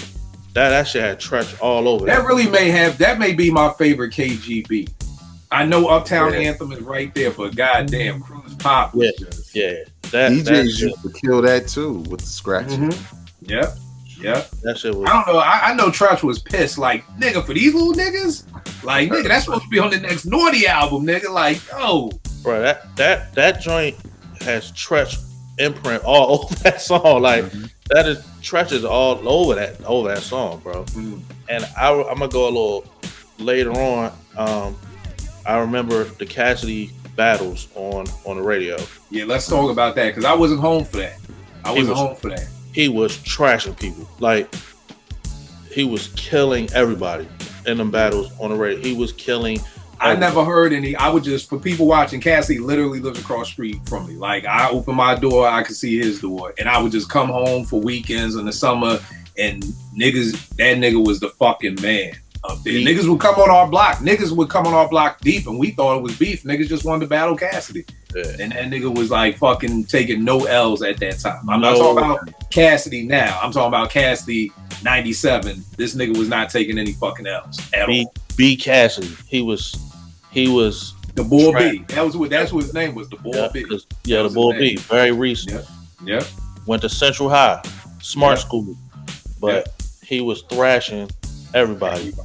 And I remember when I was in college, I went to Coppin State, and Baltimore, they had Rap Attack that would come on. It was the first time I heard The Last Emperor. What was the name of that song? Was it Secret Wars? Secret Wars? Yeah. Secret Wars, yeah. The first time I heard that was in my dorm listening to Rap Attack. And I was like, what the fuck is this? Wow. Like, is it like... You know where I'm going with this skill. I thought you was going to say strictly hip hop. It's kind of I was waiting. I was like, I don't know if you was listening to Rap Attack and you heard Secret Wars. Like, you may have been listening to us. Yeah, I swear it was. Well, it was a long time ago, so let me not swear on it. I actually have. If you can see in my notes, I got 889 versus Rap Attack right there. Damn, so I might have to bounce. So y'all. So I'm not aware. Y'all had beef with them or something, right? No. It wasn't beef. It was just to show the Not opposite. kill. Like, huh? I said not kill. Oh, you had beef with them niggas? Well, we don't really want to talk about it. Okay, yeah. We don't have no beef. We'll get into it. We'll get into it later in the show. But my homegirl Sam, who co-hosted Strictly Hip Hop with me, would then go on Saturdays and host Rap Attack with Butterman. You know what I mean? Oh, so I think it was Rap Attack. Whatever it was a late night show that I got on the radio somehow. It was us. And I'm like, because I wasn't, you wasn't hearing stuff like that. Yeah. Rap Attack wasn't playing a song like that Emperor on the radio. Yeah. So whatever show it was, it might have been y'all. Whatever show it was, I picked up on the radio and I was like, yo, my mind was blown away by that shit. So those are the songs. Yeah, that was definitely us. Because I never forget Jamal, Last Emperor, came through my crib once. My man Jazo, the one who I was just talking about with Stretch and Bob, was like, yo, you want to meet my man Jamal? Came through the crib to play beats. Nigga saw my comic book collection and was like, yo, I got a joint called Secret Wars. He played it for me. I was like, and took that shit right back to Baltimore and played, like, literally, like, nigga played it for me at the house. Like, let me get a copy of that shit. Right the fuck back to Baltimore and was playing that shit. Because just like you, I was blown away, man. That shit was crazy. Anybody out there who's never heard that Last Emperor Secret Wars, check that out. Eddie, give me some of your memories, man, with some songs. You're muted, bro. Muted up. Shit. I remember hearing Cream and Award Tour for the first time. I was visiting my cousins in Bushwick, man, and I remember that night, man, just everyone just hanging out in the stoop, man, like we were just getting ready to go hop in the car. I heard Award Tour, man, for the first time. I was like, what the it's like, yeah, that was. Yeah, man, I still love that joint, man. And then Cream, shortly after that, man. And then what else used to play? Man? Yo, our house used to get played seriously, man. Like, and my dad hip hop house song ever. And my dad loved that shit too, man, because it was house, you know what I mean? And I loved it because it was still hip hop, man. But that shit got mad play. First time I heard Cameron Pull It with DMX, and then I was pissed that it wasn't on the first album. Yeah, like Confessions of Fire. Like I thought that shit was gonna be on there. Like it's like why wasn't it? I don't know, man. That Rampage joint, Wild for the Night, yo. What Vegas talk about, man, how they used to freak these songs. Like that intro with Busta, one time, like over and over and over, man. Same with Put Your Hands Where I Could See, man. I was gonna say that. Same with that joint, man. Dude, the World Is Yours, first time on the radio. Phone Tap. That shit was killing. You know, someone who, you know, well, I guess didn't really blow up too much outside of New York, but yo, Rhythm Blood Crew with Pronto, like that Pronto. You talking about Crew? You talking about Crew? Wow. Yeah. Pronto. Wow, man. Pronto was crazy. Pronto was another case. Crazy on the radio, man. Smith and Wesson "I Love You" remix with Mary J. That shit was going crazy, man. And so this last joint, it wasn't one I heard in New York, but this joint I heard for the first time on the radio after I got married. It's 2002 on my honeymoon. You know, driving, turn on the radio, hear Nas "Made You Look" for the first time. Mm-hmm. And bro, I was like, I wanted to run it back, but I couldn't run it back because it was on the radio. That's why. I was like, God damn, that shit was crazy. Yeah. Made You Look is crazy. Some crazy things. All right, tell me this. So they touched on it, the AM stations. Did y'all have a college station in your city that you listened to? Of course, in New York, y'all had Stretch and Bob. I mean, that's the epitome of college stations right there. What I based damn near 90% of Strictly Hip Hop is off of that show. I know, Rel, and you'll probably be able to speak on this. I think Drexel had a show, right? I want to say Drexel had a college show, but it kind of was coming on when I was leaving. I left Philly in 92. So I want to say it probably came on around 91, 92. There was a station in Jersey that used to do things on Thursday nights, on a late night. And JR reminded me, because that's where I first heard Troy and Bucktown was on this station that was in Jersey. And I don't know, I can't remember where it was. I just remember specifically it was Thursday nights. But just like what JR was saying with Troy and Bucktown, hearing both those horns just grabbed me immediately when I heard those joints. Vague, I mean, Stretch and Bob. Y'all had Stretch and Bob. But you didn't have Stretch and Bob before you left for Morgan, did you? Or had they started? They started. Right, because you came in 94, right? 95. 95. Oh yeah. So you definitely were home. So how was that with Stretch and Bob? Was that something you listened to? Or? Well, it was another thing, at least for me, where you had the major stations playing hip hop, so you kind of had an outlet, even if it was from show to show. But again, it was like you bouncing around, and Stretch and Bobbito was more about. It felt more about learning about new artists and then getting a demonstration from them. Right. Because the other stations primarily focused on, here's everything that's hot, right. And we mixing and we got DJs and occasionally we have an interview, but it was like star power based. Stretch and Bobbito was like, you heard of Big Al? You have now. You heard of Jay-Z? Right. Nas? You have now. So it's kind of, it literally was like Video Music Box, where it was like you went there to kind of discover like who was next and who was new, and it kind of became almost like a rites of passage to go there. Because even during the mixtape time, I remember when Wu first dropped, and I'm mad I don't have them. I don't know where they are, but I had like these early Wu-Tang freestyles where they just going. They on Stretch and Bobbito and they just going. Method Man just trying shit. Ghost is just doing verses. Some now which you've heard. Others where you like, damn, I never heard that Ghost verse before. Old Dirty wilding on tracks. Like it was pretty dope when you consider who these guys are now. It's like having a rookie card for someone like a LeBron James or Deion Sanders or whatever. Just to hear it. But yeah, man, it was just, New York was different because we probably had more than most. So we had options. And most times, some cats didn't even know about Stretch and Bobbito. So.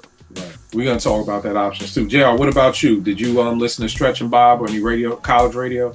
And then in my school, we ain't have that. So, it was, I was just really on my own tip in college. So I ain't have it. Well, what about you? Was you tuning into Drexel or? Not really. I heard about that though. didn't really get into the whole college radio stuff until I actually got into college and stumbled across, you know, because we didn't have one at college. Like when I hear y'all talk about 889, I'm like super jealous because I would have gave, you know what I'm saying, I'd have gave anything to be a part of some shit like that. Like what year was you at Coppin? When was you at Coppin? I was at Coppin 99, 2000. All right, so that's you, Veg. Yeah, so that's you. That's when Veg was hosting. Me, right? Yeah. See, I would have gave anything to been a part of something like that. Like, you know what I'm saying? Like when y'all talk about it, I'm just like, man, because we actually pitched it at Coppin for us to have one. They shot us shot us down, you know what I mean? Just the people that was in charge of that type of stuff was not feeling it, you know what I mean? So we never got that opportunity, but you know, y'all being a part of some of the stuff y'all was playing was like was clutch, man, because you would have never heard that. We're about to talk about that in a minute, man. I never heard none of this shit on the radio, bro. Like, you know what I'm saying? Like I mentioned the last Emperor thing, you would have never heard that shit on the radio. Like, you know what I mean? You know what I mean? So that shit was like, that's an underrated like aspect in hip hop, the college radio stations, because the leeway, and you know, y'all know, at least I don't think y'all don't have people making y'all play certain shit. Like y'all playing, we play whatever the fuck we want. Y'all wanted to play, you know what I'm saying? And that's when you get that, you know what I'm saying, the good shit. Y'all not, you know, taking payments from niggas and playing bullshit, you know what I mean? So I did take a couple of dollars, but we weren't playing bullshit. I mean, I was taking some money here and there. You know, I would take my. I feel you. You know what I'm saying? I still play. But y'all was playing like shit that I would never hear on the radio, bro. You know what I'm saying? Like, because it got to a point with the radio where you just heard the same shit all the time. Yeah, hold tight with that. We gonna talk about how the radio fell off too. But Eddie, what about you? Was you listening to Stretch and Bob? A little. Or any other college radio station? Because I'm sure there were other ones, but I just know Stretch and Bob. No. You know what it is? I feel like when you get spoiled, when you get like when you got like main radio stations that are popping, like you're not really like searching like that. Like I didn't feel like I was really searching like that, and I feel like, you know, especially like with Hot 97 and stuff. Maybe before that, I feel like maybe cats who really either got put onto it or were like kind of searching for something before then. I might have heard it, but honestly, I wasn't really up on it like that. Right. All right, cool. So let's go on to Strictly Hip Hop. For people watching who may not know, me and Veg both hosted Strictly Hip Hop, Morgan Stage radio station. This goes back to 92. I'm a freshman. I don't know nothing about Strictly Hip Hop. Bobito had an article in Vibe every month where he would like play joints for people and, you know, get their response to it. So I see this in Vibe one day, and this has been on my wall from college to I still have it. You see it's all taped up. If you could zoom in real quick, you see Baltimore, DC, WEAA 889, and I just see these names: Vinny V, Roots, Marky B, Dave, Bass, and Ray. And I'm like, yo, we got a radio station? Oh, I gotta get up there. You know what I mean? So I'm going to the station and like, yo, you gotta have this class called Practicum. I'm like, fuck, I don't got no class Practicum yet. I'm like, fuck. So I'm sitting in the crib and I was a fan, dog. Every Friday night at midnight, put my tape in the deck, hit play and record, hearing all the crazy shit. First time I heard Mad Ism was, you know, being up there and everything like that. So one night I'm reading this Vibe magazine. Vibe magazine used to be the shit show. Like, you know, I used to love Vibe. Mm-hmm. There was this story called Not a Puff Piece. And it was about Puff. And he was talking about how he do all the shit to go from Howard to Uptown and, you know, sneak on trains and all that shit. I was like, fuck that. This nigga doing all that shit, I'm gonna do this shit. Yo, I walked to the radio station, like, from my fucking apartment off campus, knocked on the fucking door, like, yo, my name Kill, I'm a Morgan student. You know what I mean? I just want to be down. Can I help out anyway? Niggas let me up. That was it, man. That was it. Like, niggas was like, and I was a straight intern when being an intern was fucking being an intern. I'm talking about niggas. It's 1,000 records over there, all out of order. Put them shits in order. No fucking problem. I'm just happy to be here. Yo, nigga, here's our 7-Eleven order. Go run to the fucking store. No motherfucking problem. I'm just glad to be here. I'm glad to be of service. Like, and eventually my man Vinny V, who started it, and route to, I always want to give Vinny the props because he went through the red tape of starting the show. You know what I mean? And that right there in itself is the hard part, is getting somebody to bite on giving somebody a hip hop show. And WEAA is an all jazz station. So again, we're not even talking about like R&B. This is all jazz. So shouts to Vin for going through the red tape. Vin was like, yo, I'm about to lead a show. And everybody else up there, all the DJs I mentioned were up there. He was like, yo, I'm leaving it to kill. And niggas was pissed. Niggas was like, and I get it now. Like, niggas was like, yo, what the fuck, this nigga just came up here. You giving the show to him? And niggas bounced on me. I ain't have nobody. I had like one DJ, Marky B. You know what I mean? And Mark held me down. And eventually my man Little Mike came on. My man Kaz moved down from Philly, became the program director. He started spinning. So we started putting the station back together one by one. And that was it. But I looked at Bob for a lot of shit. Like, number one, I'll never forget. Shouts to my man Ray. But I went up there. My man Sid from Queens had a 12-inch out, which was unheard of. This 1993, 94. Most people had, you was hard pressed to even get a demo. This nigga had a 12-inch out, and I went up there and I was trying to get it played. And they was like, nah, you know, whatever. I'm like, God damn, it's a Morgan student. Like, you know what I mean? Like, whatever. So when I got up there, I was like, yo, I started this show called Demo Madness. You know what I mean? Because I was like, number one, I was like, this whole niggas not being able to get their shit played, that shit ain't cool. So I was like, yo, we gonna do Demo Madness. And that used to be at 2:00. Then I started another segment called Hit 'em in the Head, which was like the exclusive shit. Like, you know what I mean? And me and my little man, Little Mike, would just be searching the ends of the world. Mike would be in Mount Vernon, like, yo, I'm coming back, like, hold down the station. I got some new Pete Rock. And I, like, all of that shit. Then we started the question of the week, because I hated the fact that, like, bro, we was talking about the only time you ever got to talk on the radio was if you doing a dedication or a shout out. And I'm like, nah. So we started question of the week. So then from 2:30 to 3:00. So from like, our show was on from midnight to 5. So from 2 to 3, I called that the city hour. It was like, this is for y'all niggas out there. You know what I mean? You get your demos played. You could call up, have a conversation with us. You could get heard on the radio and everything like that. So, and then, Veg, when you talked about the DJs and just being able to scratch like that, there was a time when the DJs used to have to bring up their mixes on cassette. And we just have to play the cassette. And then, yeah, Veg, you ain't even remember that. Like, yeah, niggas used to have to bring up they mixes on cassettes because we ain't have no turntables up there. And then eventually we got a grant to get to 1200s, and then that just took the show to a whole nother level because now DJs could just bring up their vinyl and just get busy right there. Like, yeah, we used to have to be like, yo, Titan, where your tape at? Be like, all right, press play. And niggas is just playing the tape, but we just sitting there like this, like talking hip hop. But once we got the 1200s, and like Veg said, it's something different in hearing a DJ scratch that shit up than just press and play and just hearing the song. And again, that's the thing that this new generation will never know. Like, you know what I mean? That, like, just hearing that shit scratched up like that. So I did that from 93 to 2000. And then Veg, you came over. Did I come first or you came first? I came first. Aqua's you came first, right? Aqua's Aqua's your intern. So then, when you took over in 2000, I was getting married and moving. So then we gave the show to Veg, and Veg, talk a little bit about what you brought to the show and how things changed. It's very different, y'all. It's when you see Kill's personality on here and you see my personality on here, it's the same fucking way it played out on Strictly Hip Hop. It was community, you know. Oh, come up, we chop it up. I don't know y'all niggas. Get the fuck out. Niggas would call me like, yo, Kill, yo, what's up, man? You played our shit good. I'm like, yo, come through. Bring some food. You got pizza, bring the shit up. Right. Come through. Everybody will be up there. Everybody go the fuck home. Go home. Go home and listen. I was like, I got 2 interns and these are the DJs. The rest of y'all niggas gotta go.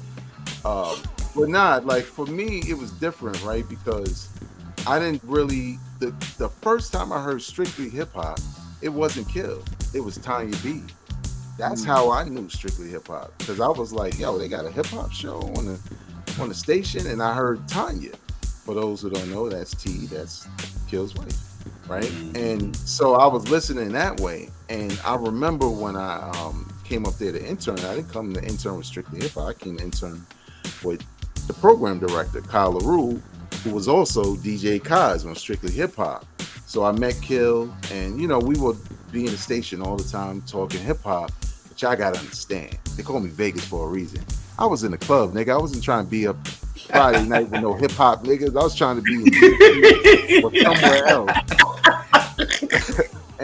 and I was like, you know, I just enjoyed being around the radio cats because I was learning from all of them. And I remember when first Sam caught me in the lobby and was like, I want to talk to you. I'm like, damn, am I in trouble? Like, what the fuck's going on? And she told me, like, you know, I'm going to be doing this. The Kill's doing this. We want to know if you want to do the show. And I was kind of flattered because they had gave me invitations to come up, and you know, I was just choosing parties, and instead of going to the show. And I remember Kill said the same thing, like, yo, it needs some new blood and blah blah blah. So you know, he introduced me one week, and then the following week I hosted. And Kill, I don't know if you remember this. There's a reason I don't remember shit. Right. The reason why I took this out. Me and Woods did Shark Biters over. But we did it as an intro to the new show. And y'all know, I was in there like, I don't want to hear nobody sound like me on no radio. You know what I'm saying? And I was really talking to Rap Attack, and it wasn't beef. It was just more so like, I'm from New York, we're competitive. That's how I'm treating it, right? So, you know, we did the show or whatever, but we kept stuff like the question of the week, you know, because I thought it was dope to sit up there and talk hip hop with the listeners.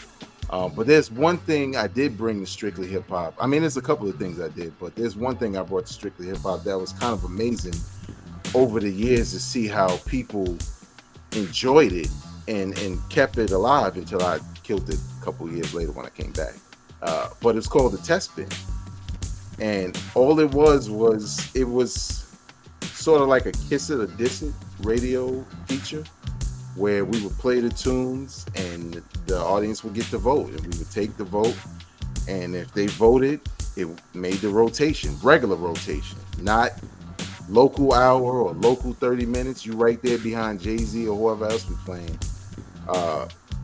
But if they dissed it, we would throw that shit in the garbage on air, and you would hear it. And we were getting real creative with that shit. We were shooting jump shots, all kinds of shit. And a little bit of like the background for me, it was a way for, because I had started meeting a lot of different people who had music. And you know this, Kill. You meet somebody like, man, that's a cool brother. Like that he's a good man. And you press play and you like, oh, this shit trash. And you don't want to not play it, but you know your audience, and like, oh, they're gonna kill me if I play this. So this was a way for me to get out of the way and always explain, if the audience loves it, because our audience is particular, this is what they like, come correct, or we do they bidding. And that's how we treated it. And it was all dope. And I mean, we even went on like to the point where the anniversary of Strictly Hip Hop, where you remember, Kill, was split between the house show had 12 hours. Right. Strictly Hip Hop had 12 hours. Well, one time some shit transpired and the GM was like, the house niggas ain't getting the 12 hours. You want the other 12? I did not know what we were going to do, but I was like, hell yeah, 24 hours of us? Man, so that's how the 24-hour show started? That's how it happened, man. He just came to me, like, you want the other 12? I was like, yeah. I don't know how, but we did. It was, in the first anniversary show was so dope because everybody just pitched in. Kill came through, you know what I'm saying? We talking, they playing music. We damn near had a morning show because they was tired and we wasn't even 12 hours in. But it was just dope because Baltimore's a very loyal city. You know what I'm saying? Like, they don't forget nothing. Even sometimes I pop up EAA for 2 seconds and the phone will ring for me. And it's some dude from, I remember you from, I'm like, damn, what? You? Nigga, I don't remember you. But I think in a lot of ways it was the appreciation, like what Rel was saying, right? the type of music that we played, and to Kill's point, when I was on was the whole Napster era. When I tell y'all, when I got a computer, the first hour was all unreleased off Napster. Oh, shit. Like, y'all ain't gonna hear this on Rap Attack because they can't play. And we just would go in every week. We had like 10, 20 exclusives, and the fans were just eating that up. So it was a beautiful time, because not only was it, you know, hip hop fans loving the music and us and the listeners, but also the freedom of college radio to just kind of produce in a way that may not raise a lot of money for public radio, but at the same time, it just gained a lot of appreciation for what we did and the music. So yeah, Strictly Hip Hop was it, man. Yeah, I mean, I always tell people some of the best years of my life. We would even do things. Montebello Elementary is a school right around the corner from Morgan. They reached out, was like, yo, our kids don't have school supplies. So for Demo Madness, I was like, yo, you want your demo played? You gotta bring up school supplies for the kids.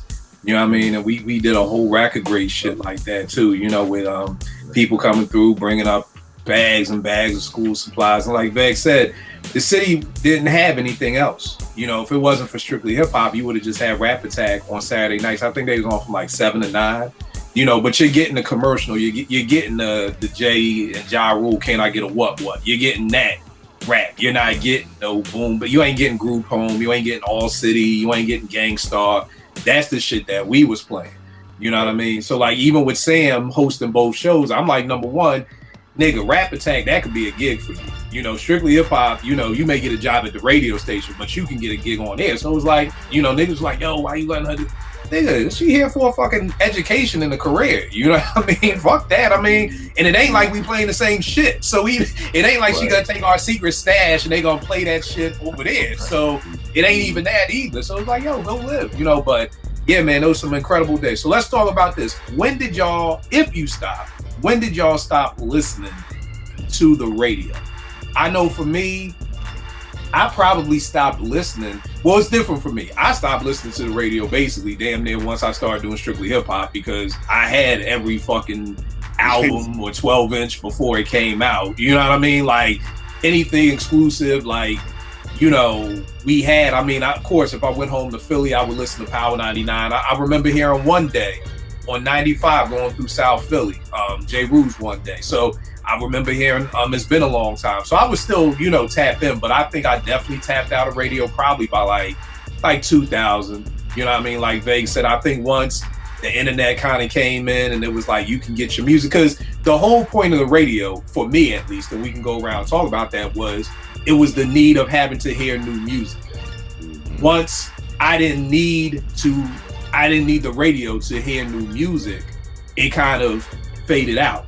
You know what I mean? For me, at least. Or then I think Rel or someone touched on it. Once radio started playing the same shit just over and over and over again. So I can't put my finger on it, but it definitely was probably by the 2000s that like I don't stop listening to the radio. It wasn't a point for it anymore. JR, what about you? Do you still listen to the radio? When did you stop? What made you stop? You see what, as an R&B head, I actually stopped around like 2007. That's when I stopped, because then I started seeing where the R&B was shifting, and I was like, I'm not liking this. You know what I mean? And where did you feel it was shifting? It was started shifting to that EDM stuff. This is where, you know what I mean, a lot of our R&B artists was doing that, and it was like, okay, all right, okay, I see where this is going. And then there was no, and then after a while, then once I moved from, you know, Jersey up to here, I didn't know really stations like that. I knew like everybody was playing like 92Q and, you know, 93.9 and all that, but it was like, it was the same songs being played. So like you just said, I used to want to listen to the radio to hear something new. And by the time I had so much other options as far as the internet, and also listening to, you know, R&B radio that was kind of like Strictly Hip Hop for y'all, that was playing stuff that would not be played on the radio, and R&B wasn't getting the love that it was anyway, it was like, all right. And then finally by 2010, I was completely done. Like I was like, I don't care to listen to radio. I'm good on it. So, but 2007 is when it started, but I was done in 2010. Right. Vague, what about you? For me, it's a little bit difficult because I work in radio, so Right. I kind of listen to everybody, you know, sometimes just to see what they're doing. But just as a fan, I'm probably more like you, Kill. Especially once we started to mess around with the internet and like mixtapes and the radio wasn't like where I need to go to hear something exclusive because I was able to get it most of the time. I just stopped, but that was more so because of the work. But I think just personally, it really stopped probably like with JR, where it's didn't appeal to me anymore, right? Like the reasons why I listened to the radio wasn't the same, and I had a lot of music now, so like, okay, well, what are y'all gonna do with it? Some of that scratching we talked about kind of dissipated, right? They weren't really doing that. Flex kind of kept that alive, but you know, you had to listen to Flex and you had to be home. There was no internet to tune in. So yeah, I think for me, it just didn't matter after a while because like you said, getting albums well in advance in a lot of cases. And that kind of became my listening experience, like digging there instead of digging in a record store or turning on a show to hear what's new. Right. I think another thing for me too was I loved you know what? I'm gonna wait for that until we're gonna talk about bouncing back if radio will ever bounce back. Rel, what about you? When did you stop, if you stopped listening to the radio? It was really like when I was getting heavy in the mixtapes and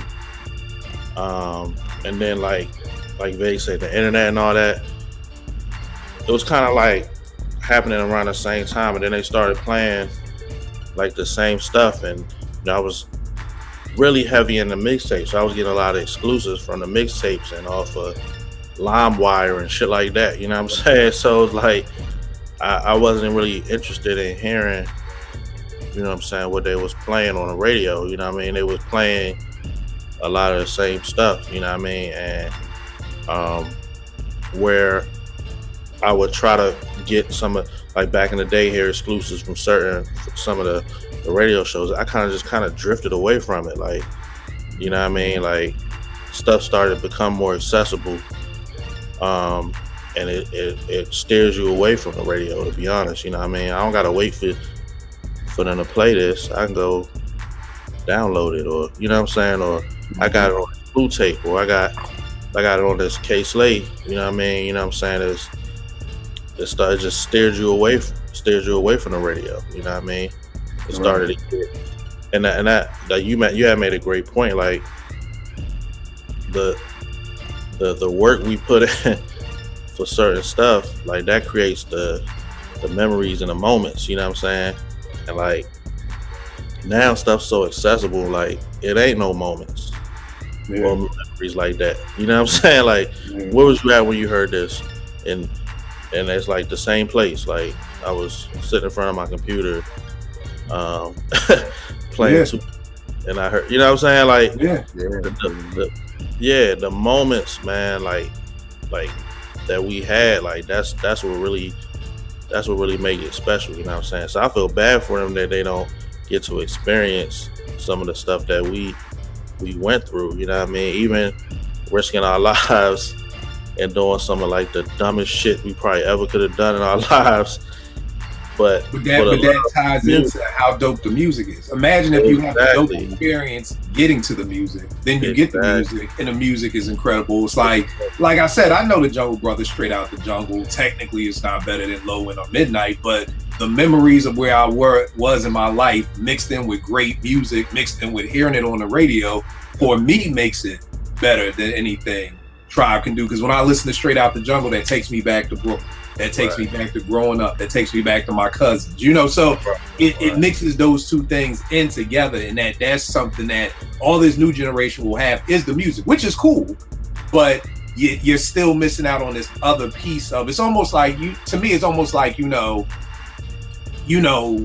cracking on your wife. You know, like you see her, you talking to her, you kicking it, like all the memories you guys are making coming up into the wedding, and now you're married. Versus like what's that shit? The Coming to America shit. That when you just get married, when arranged marriage. Yeah, an arranged marriage. Like there is no. Remember when we went on our first date, or remember when we did this, or remember. There's none of that. It's just, hey, y'all married now, and the marriage could go on to be great. You know what I mean? But you just don't have any of those memories that are leading up to the marriage that makes the marriage great. And it's kind of like that's what we're just getting is arranged marriages. We just get, here's the music. There is no remember when we was here and I remember this and oh my God, I was on the Brooklyn Bridge or I was on Lincoln Drive, or the first time I heard fucking Dre's verse on Elevators. I'm on Lincoln Drive and I'm like, yo, what the fuck? Yo, move your feet and we on the east, so we like neck to neck. I was like, God damn. And like you said, there is no, like Eddie said, there's no bringing it back. It's the radio. So it's just like, fuck, I gotta, whoa, play that again. Like, yo, what, you know what I mean? And the radio is getting it first, so you don't get a chance to just go. Trust me, I've heard shit on the radio going straight to the record store, and they don't even know what the hell I was talking about. Oh, yeah, that's another, yeah. There was no bringing it back. I was driving up Lime Q Pike, and I heard Janet's Got Till It's Gone. And I heard the beat. I was like, God damn. Then I heard Tip went right to the record store and Cheltenham Mall. Yo, y'all got this new Janet song? I don't know. Something about Got Till It's Gone. They was like, well, no, what the fuck you talking about? Like, and you couldn't do shit but just wait to hear it on the radio again. You know, that's all you was kidnapped. You was like, fuck, now I gotta just sit here and listen. You sit here for hours, like, God damn. You know, like, that's the love. What were you gonna say, Vag?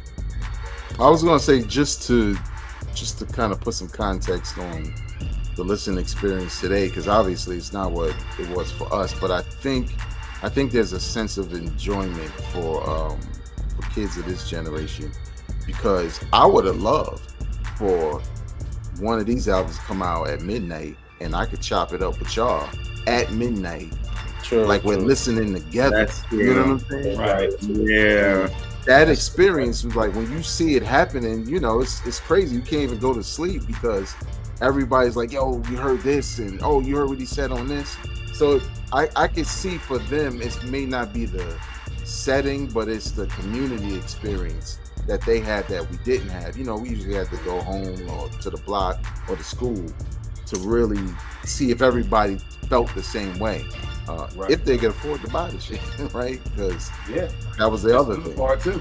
Here's the thing that I wonder: is there community? Because I know when Nae's listening to music, she's in a room by herself.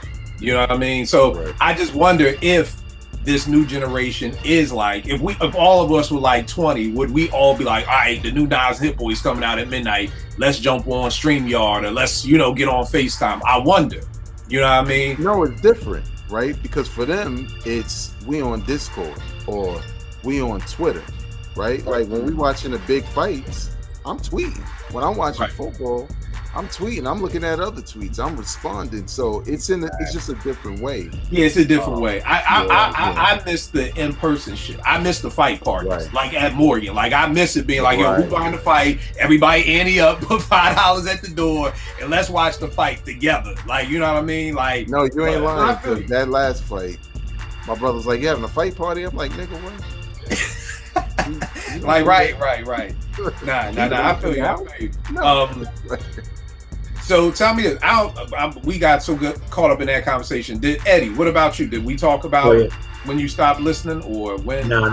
Well, first off, I want to say, because you were talking about Jungle Brothers, I feel like the War Report was my Straight Out the Jungle, because it was like, lyrically, it wasn't better than a lot of shit, but just the memories associated with it was just a 5-night classic to me. Yeah. And I mean, that's supposed to be what it is. It's like those memories can make, and again, I think the War Report is a 5-night classic album, so I'm not even like it makes a subpar album. No, it just makes it that much better. It's like I always say, it's like going to Cold Stone, getting your 2 scoops, and that's good as it is, but now it's in a waffle cone and it's got fucking M&Ms and fucking all kinds of shit on top of it that just make it that much better. But it's just, again, man, those memories. But what were you gonna say? So it was probably like mid 2000s, like 2006, maybe. So, I graduate high school 98, go straight into the military, right? So, I was boot camp, you know, did my thing. So I was in from like 99 to 2001, I was overseas in Okinawa. So it's like, I still had that excitement when I would go home to listen to the radio, you know what I mean? Because I was somewhere else for all that time. So coming back and hearing what was popping on New York radio for that amount of time, you know what I'm saying? It still felt fresh and still felt new. You know, I think once, you know, I started getting on OK Player, started discovering new music, and then it was like all the downloads, you know, everyone had the links, you know what I'm saying? I do feel like that became a community because someone would start a thread with something new that someone never heard. Oh yeah, and OK Player was definitely a community. The message boards were definitely a community. You know, it was Twitter before Twitter. You know what I mean? But yeah, I mean, they was having OK Player meetups and niggas getting married on OK Player, and OK Player was the spot. Yeah. Especially, you know, at the time, like, you know, I was like most of that time I was in Okinawa, like I said, 99 to 2001. Like I was on OK Player heavy those years, you know what I'm saying? Right. And it kind of had me feel like, even though I was in a whole different country, I still had that community that I could relate to. And then once I got out, or once I went to Cali, and I had that excitement about, all right, now what they playing on West Coast radio, like what the DJ's doing, you know. But then once that kind of wore off, it was just like, yeah, you know, I'm finding my own shit, downloading. You know, it started becoming repetitive, like you were all saying. So probably, yeah, like mid to late 2000s, it was a wrap for me. All right. Now tell me this, do y'all? Question real quick. Yeah. Just for context, because I mean now everybody has cell phones and all kinds of devices. You're in another country, but you're on OK Player. Tell us how you know, what was that like? You know, was that a thirst for you to like, yo, let me get to the library? Yo, because like with like you could have internet at that time. It was like dial up. I think I had a limited amount of hours, like something like 80 hours a month. Think about that, 80 hours a month. People damn near on their phone 24/7, right? That's 2 days you'd be done with your internet. So you had to make that shit last. So that was in my barracks. So, you know, man, I would go to, you know, like the internet cafes and shit like that also, you know what I mean? But you know, you kind of figure it out, man. But you know, it's just like when I saw I think it was Things Fall Apart, it was okplayer.com on the back. And I was like, yo, what's this? Logged on, man. And it was a wrap after that. Yeah. OK Player was my shit, man. Same shit I do on Twitter, getting arguments with niggas. Me and Common got into a fucking argument on fucking that nigga OK not Player. lying, y'all. He ain't lying. Yo, that ass, me and Common got into it. That nigga, I had to quote him. Because I was saying something Electric Circus was wag. He was like, you hating. I was like, nigga, how about I quote you? If I don't like it, I don't like it. It don't mean that I'm hating. How the fuck you gonna say that shit, then turn around and say I'm hating because I fucking don't like Electric Circus? But no, good days on there. Good days on OK Player. Yeah, man. I remember the funny thing, like, I probably followed all y'all. Like, certain names I remember, like people who kept the same names. Right. Nick, yeah, I've been Kill 889 since day one. Nick, I definitely remember. Like, he ain't never like changed his shit, but like, honestly, he probably still starting threads on there. Yeah, I think I peeped in there. I think I peeped in there like maybe last month or so just to see, yo, is it still going? And I saw a thread with Nick in it. I was like, I haven't been on OK Player so damn long, man. But now tell me this, y'all. Do you think the radio can make a comeback? I don't, just based off of, we got the internet now. It's just, you got your phone, you got Apple Music. You know what I mean? A lot of times now, artists are now holding stuff close to their chest. So Hit Boy and Nas ain't leaking. You know, that it ain't gonna leak. This ain't going through the. All those leaks used to come because, you know, the artist would give it to the promo, and the promo would give it to marketing. And so you had so many hands in the kitchen, and it only took one nigga to be like, oh, okay, here's the promo. And next thing you know, it leaked. Now these artists are uploading it themselves. You know what I mean? So there's not 20 different people handling your music. So we're not getting leaks the way we do. So I just don't see the radio coming back. And I know for me, the radio, I remember being a shorty wishing hip hop was on 24/7, and then I became the shorty who hated hip hop being on the radio 24/7 because I kind of realized I liked the shows. You know what I mean? Like I liked the personalities. I liked hearing Lady B interviewing people, and now that it's on all day, it's kind of like.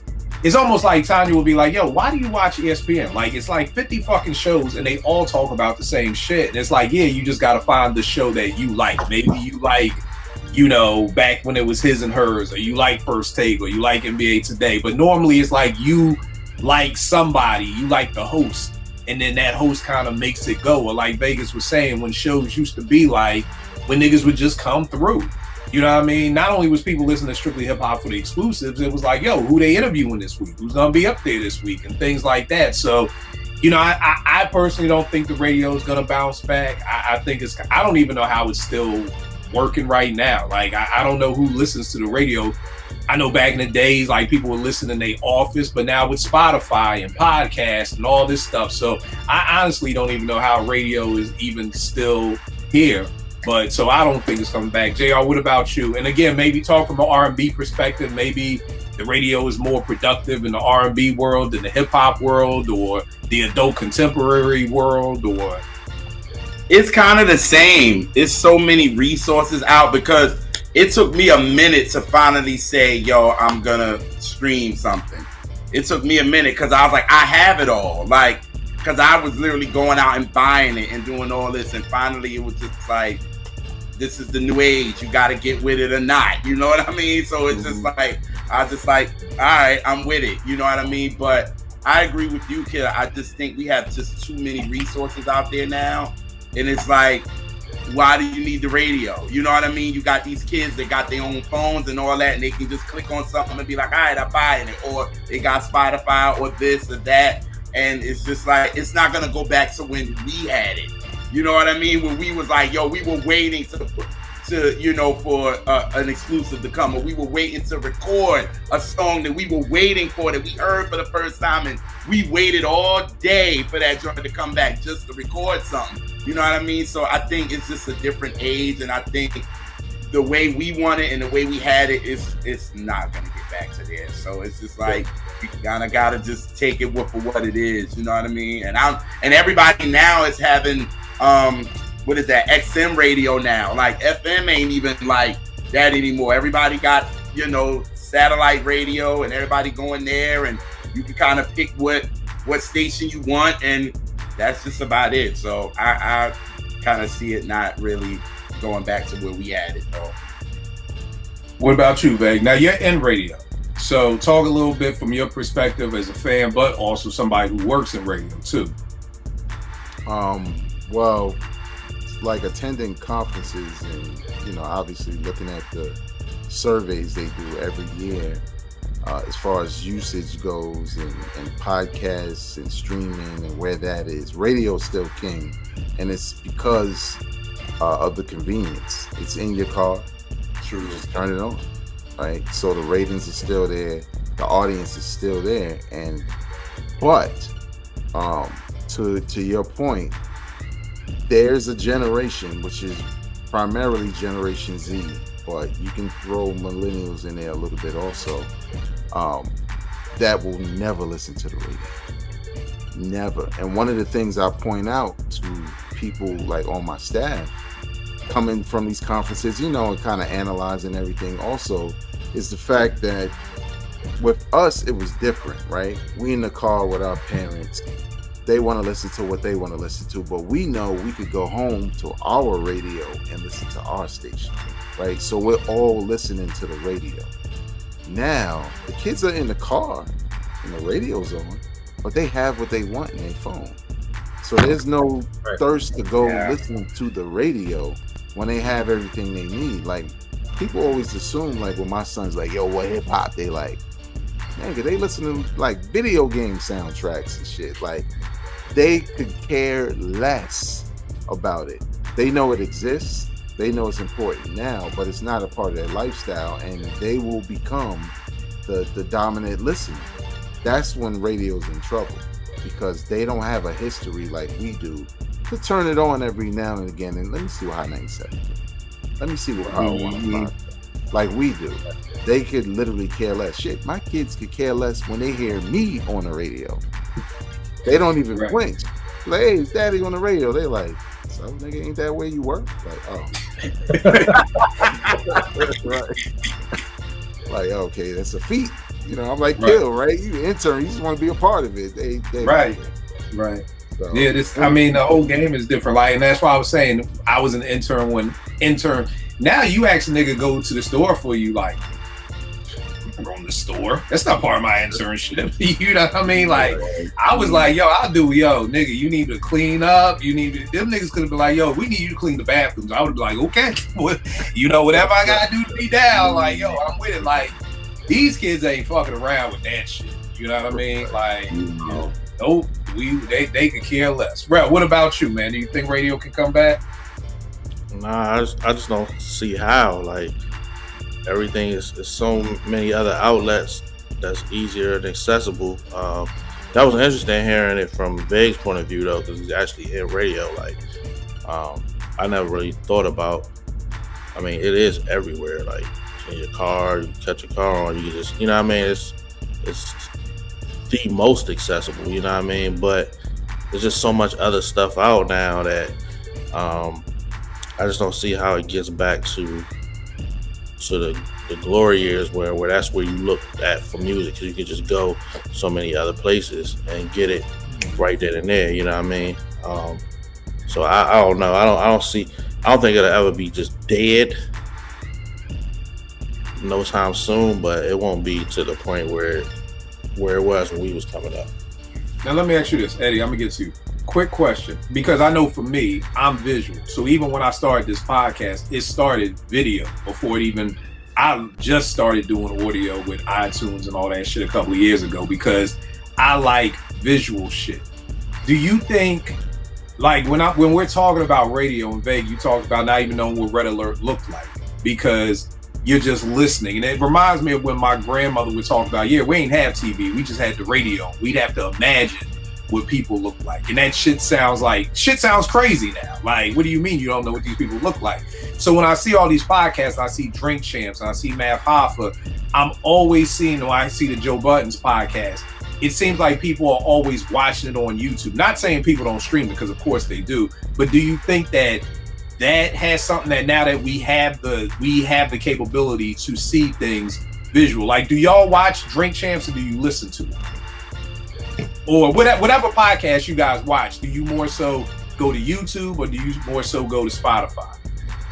It depends. For me, it depends on the length. Okay. If it's a shorter podcast, I'll watch it on YouTube.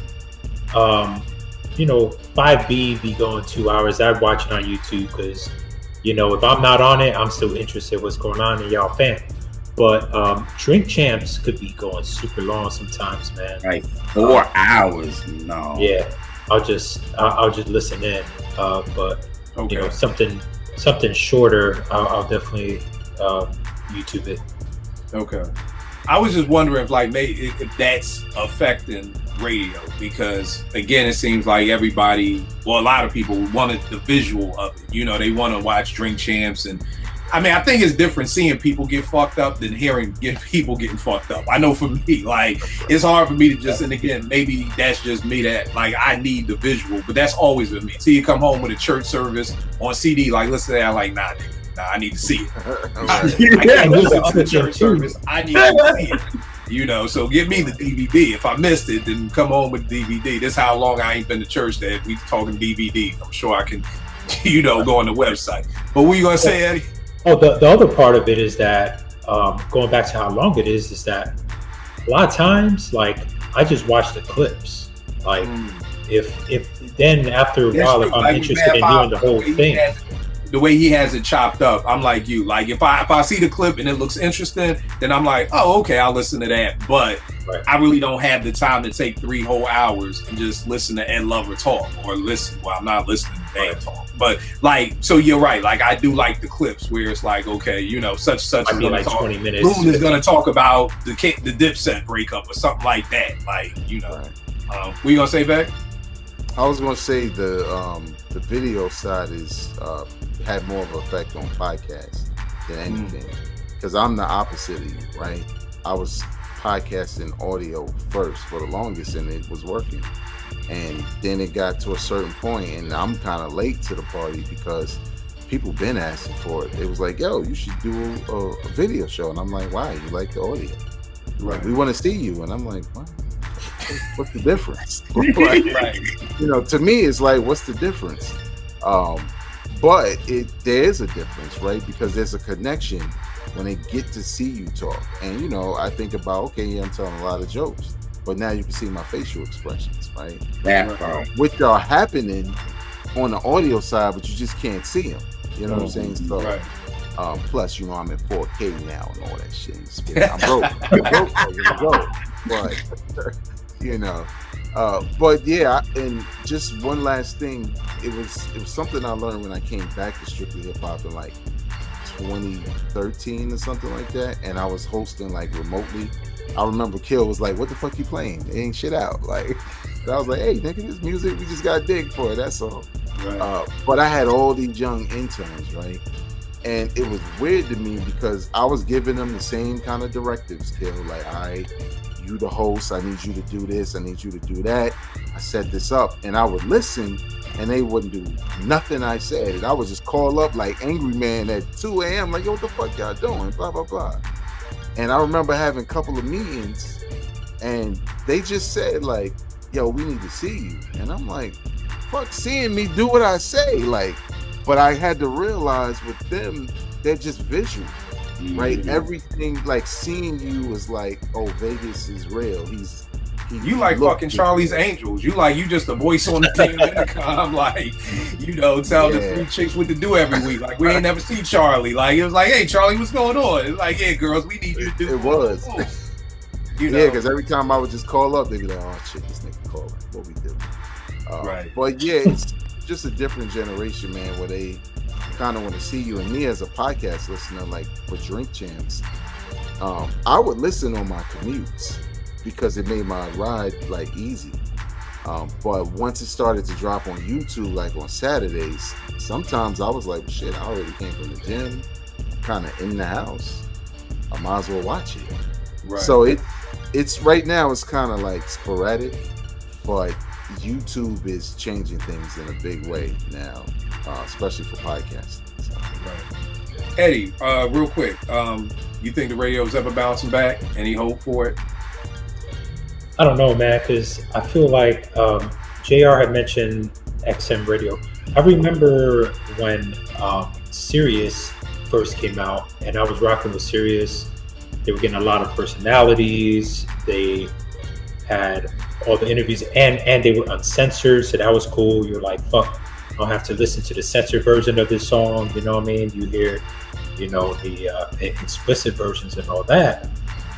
After a while, especially after they merged together, it just became like all these other radio station conglomerates. And I'll talk about, like, you know, got the iHeart radios that just program direct on a higher, larger scale, like everything is the same.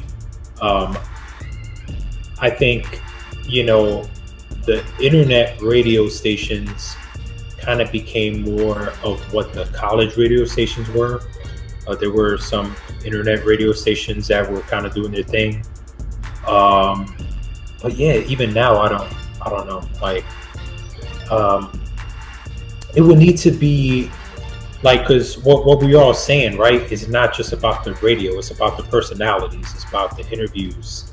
Like, you want to hear, you know, the person's voice, like even if they're just introducing the song or telling you what time it is, like telling you, you know, how the traffic or whatever the hell, right? You know, it adds like the personal touch to it that you don't get like after a while, like with serious, you know, they used to have the personalities. Now it's just like playing music, you know. Right. And I think it comes down to the exclusivity.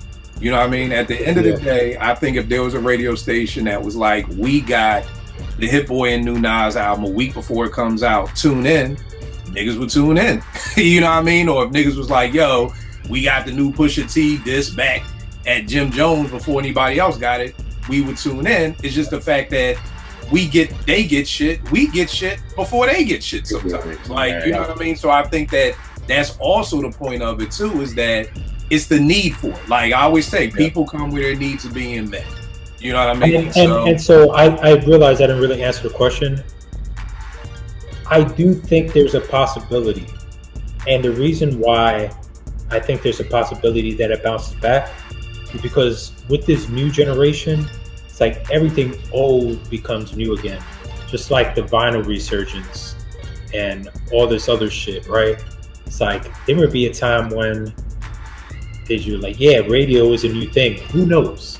Like they ain't got no rhyme or reason why they do shit, but they may just decide that radio is popping now, and it just will be. Yeah, you're right. I know for me, I think for us, it just comes down to the need.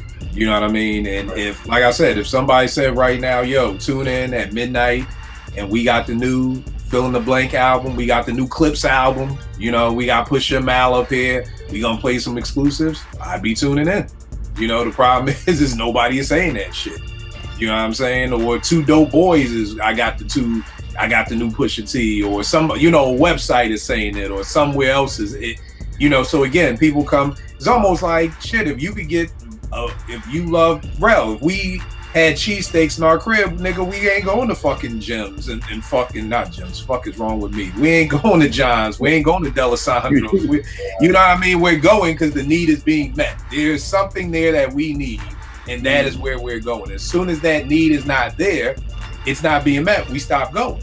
You know what I mean? But definitely big shout out to Stretch and Bob. Like I said, those to me are like how I always give props to Combat Jack for being the godfather of this hip hop podcasting thing. In my opinion, Stretch and Bob are like the godfathers of this college radio shit. Check out their documentary, Radio That Changed Lives. Amazing stories. Just about how Vake said, and I love how he said it, you know, Hot 97 had everything there for the people that, you know, if you just wanted it served on a platter. I feel like Bobbito and Stretch was like going digging. It was like, if you're interested in finding out who's new or who's coming up and all of that stuff, that you definitely tuned in to the Stretch and Bob. Eddie, tell them where they can get at you, good brother. What's going on with you? Yes, sir, man. Yo, man, I'm all these damn platforms, man. Eddie the 80 on Twitter, man. Yo, man, I was out on vacation, man, and they freaking blocked my account. I still don't know why, but you know, got it back. It's damn near the same day, but it's okay. So we'll see about that. I'm on Twitter, Eddie the 80. On Instagram at Freestyles. I'm on Spill. I can't remember my handles, man, but you can find them. All right, bro, what's going on, man? We got a release date for the album. Yeah. So it's finally finished, man. August 25th. August 25th. Man, what is my names on that? Man, it's been a long day. I'm sorry. Oh, it's all good, bro. Shit. What are my names? Oh, yeah. Uptown Rel 215 on the gram. JBen215 on Twitter. Yeah, the album Caught in the Moment finally done. Put the promo out tomorrow at noon. And yeah, August 25th. Get ready for that. And send me them R&B beats. Kill. Say less. Yeah. As soon as I deliver some more kids, I'm gonna get them shits out to you, man. Another thing on the resume, Bag, where can they get at you, man? You can follow me on Twitter, Instagram, Spill, and Threads at Vegas World INC, and you can check out my podcast, which is a weekly podcast all about news and hip hop from my perspective. called Hip Hop Now Podcast. And the latest episode, which is probably out now if you're watching this, and if you listen to my podcast, you already know. If you're from the future and you already heard it, get your punk ass out of here because you already know it. But I did an episode to celebrate Hip Hop 50. People like when I do that shit. I don't know why.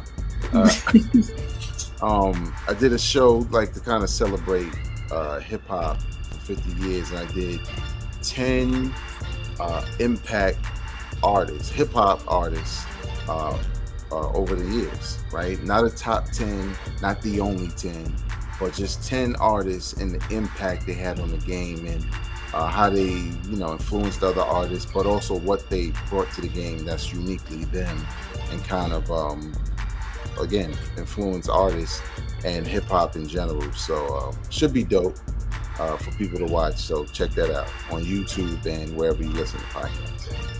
All right, no doubt. JR, where can they get at you, man? What happened to R&B Reps? When this episode is out, our episode of Catch That Minis is out. We talked about a Truth record and we talked about a Prince record. The R&B Reps on Instagram, R&B Representatives on Twitter, JR's World of Soul on Instagram and Twitter. We're getting back live again. We're going to be doing our lives every Monday night, if I'm not mistaken. And we're going to get back into that again, but we added some new flavor to it. It's going to be dope. So that promo is going to be going out soon. We just added new stuff to the R&B Reps brand, man. Just trying to get it more out there. So we added more stuff to it. So and JR, man, so I didn't want to forget to shout you out because you and Elise were on the radio. You guys still doing your radio show? Yes, we're getting back to that too. So yes, because we stopped that because Elise was dealing with some personal stuff, so we had to get that right. So everything is back to her again. So we're getting back to the radio show again, the live again. So we just R&B Reps brand is just out there. So we getting there. We getting back to that. All right, that's what it is. That's what it is. You already know with me, Kill 889 Twitter, IG. You got me and Rels and Gadgets Cheesesteak Show, Illadelph Steak Life. The second episode is out. Where Tacoma that was dope, y'all. That was a dope episode. Yeah, where Tacoma Cheesesteaks in College Park, Maryland. We ain't even gonna hold you. 5 mic cheesesteaks. Excellent customer service. Gave us like the fucking royal treatment. Like told them about the show. They was like, "Oh, yo, let's get y'all food." They gave us samples of everything. So dope customer service, dope cheesesteaks. So if you're in the DMV, you're dropping your kids off at college, definitely stop by Tacoma Cheesesteaks. It's right across the street from University of Maryland. Definitely 5 mic spots. Y'all know the Bookworm Emmy, Son of the City by Dante Ross. For people who don't know, Dante Ross to me is the GOAT A&R. He signed De La, he signed Latifah, he signed Pete CL, Delta Funky Homo Sapien, Old Dirty Bastard. I mean, I could go on and on and on. Very dope book. Leaders of the New School, KMD. Just incredible book. If you're into the behind the scenes of hip hop in the 90s, definitely check it out. Very, very, very dope book. And then also just cop this joint called Fresh Fly Fabulous by Rizzoli Electa. This joint right here. So y'all already know me with hip hop. Y'all know me in my fashion. So I had to check that out. So I will check y'all next week. I think that's it. I don't think we got anything else going on. Said Illadelph Steak Life. Vegas talked about it. Everything. All right, we good, y'all. I'll check y'all next week, y'all.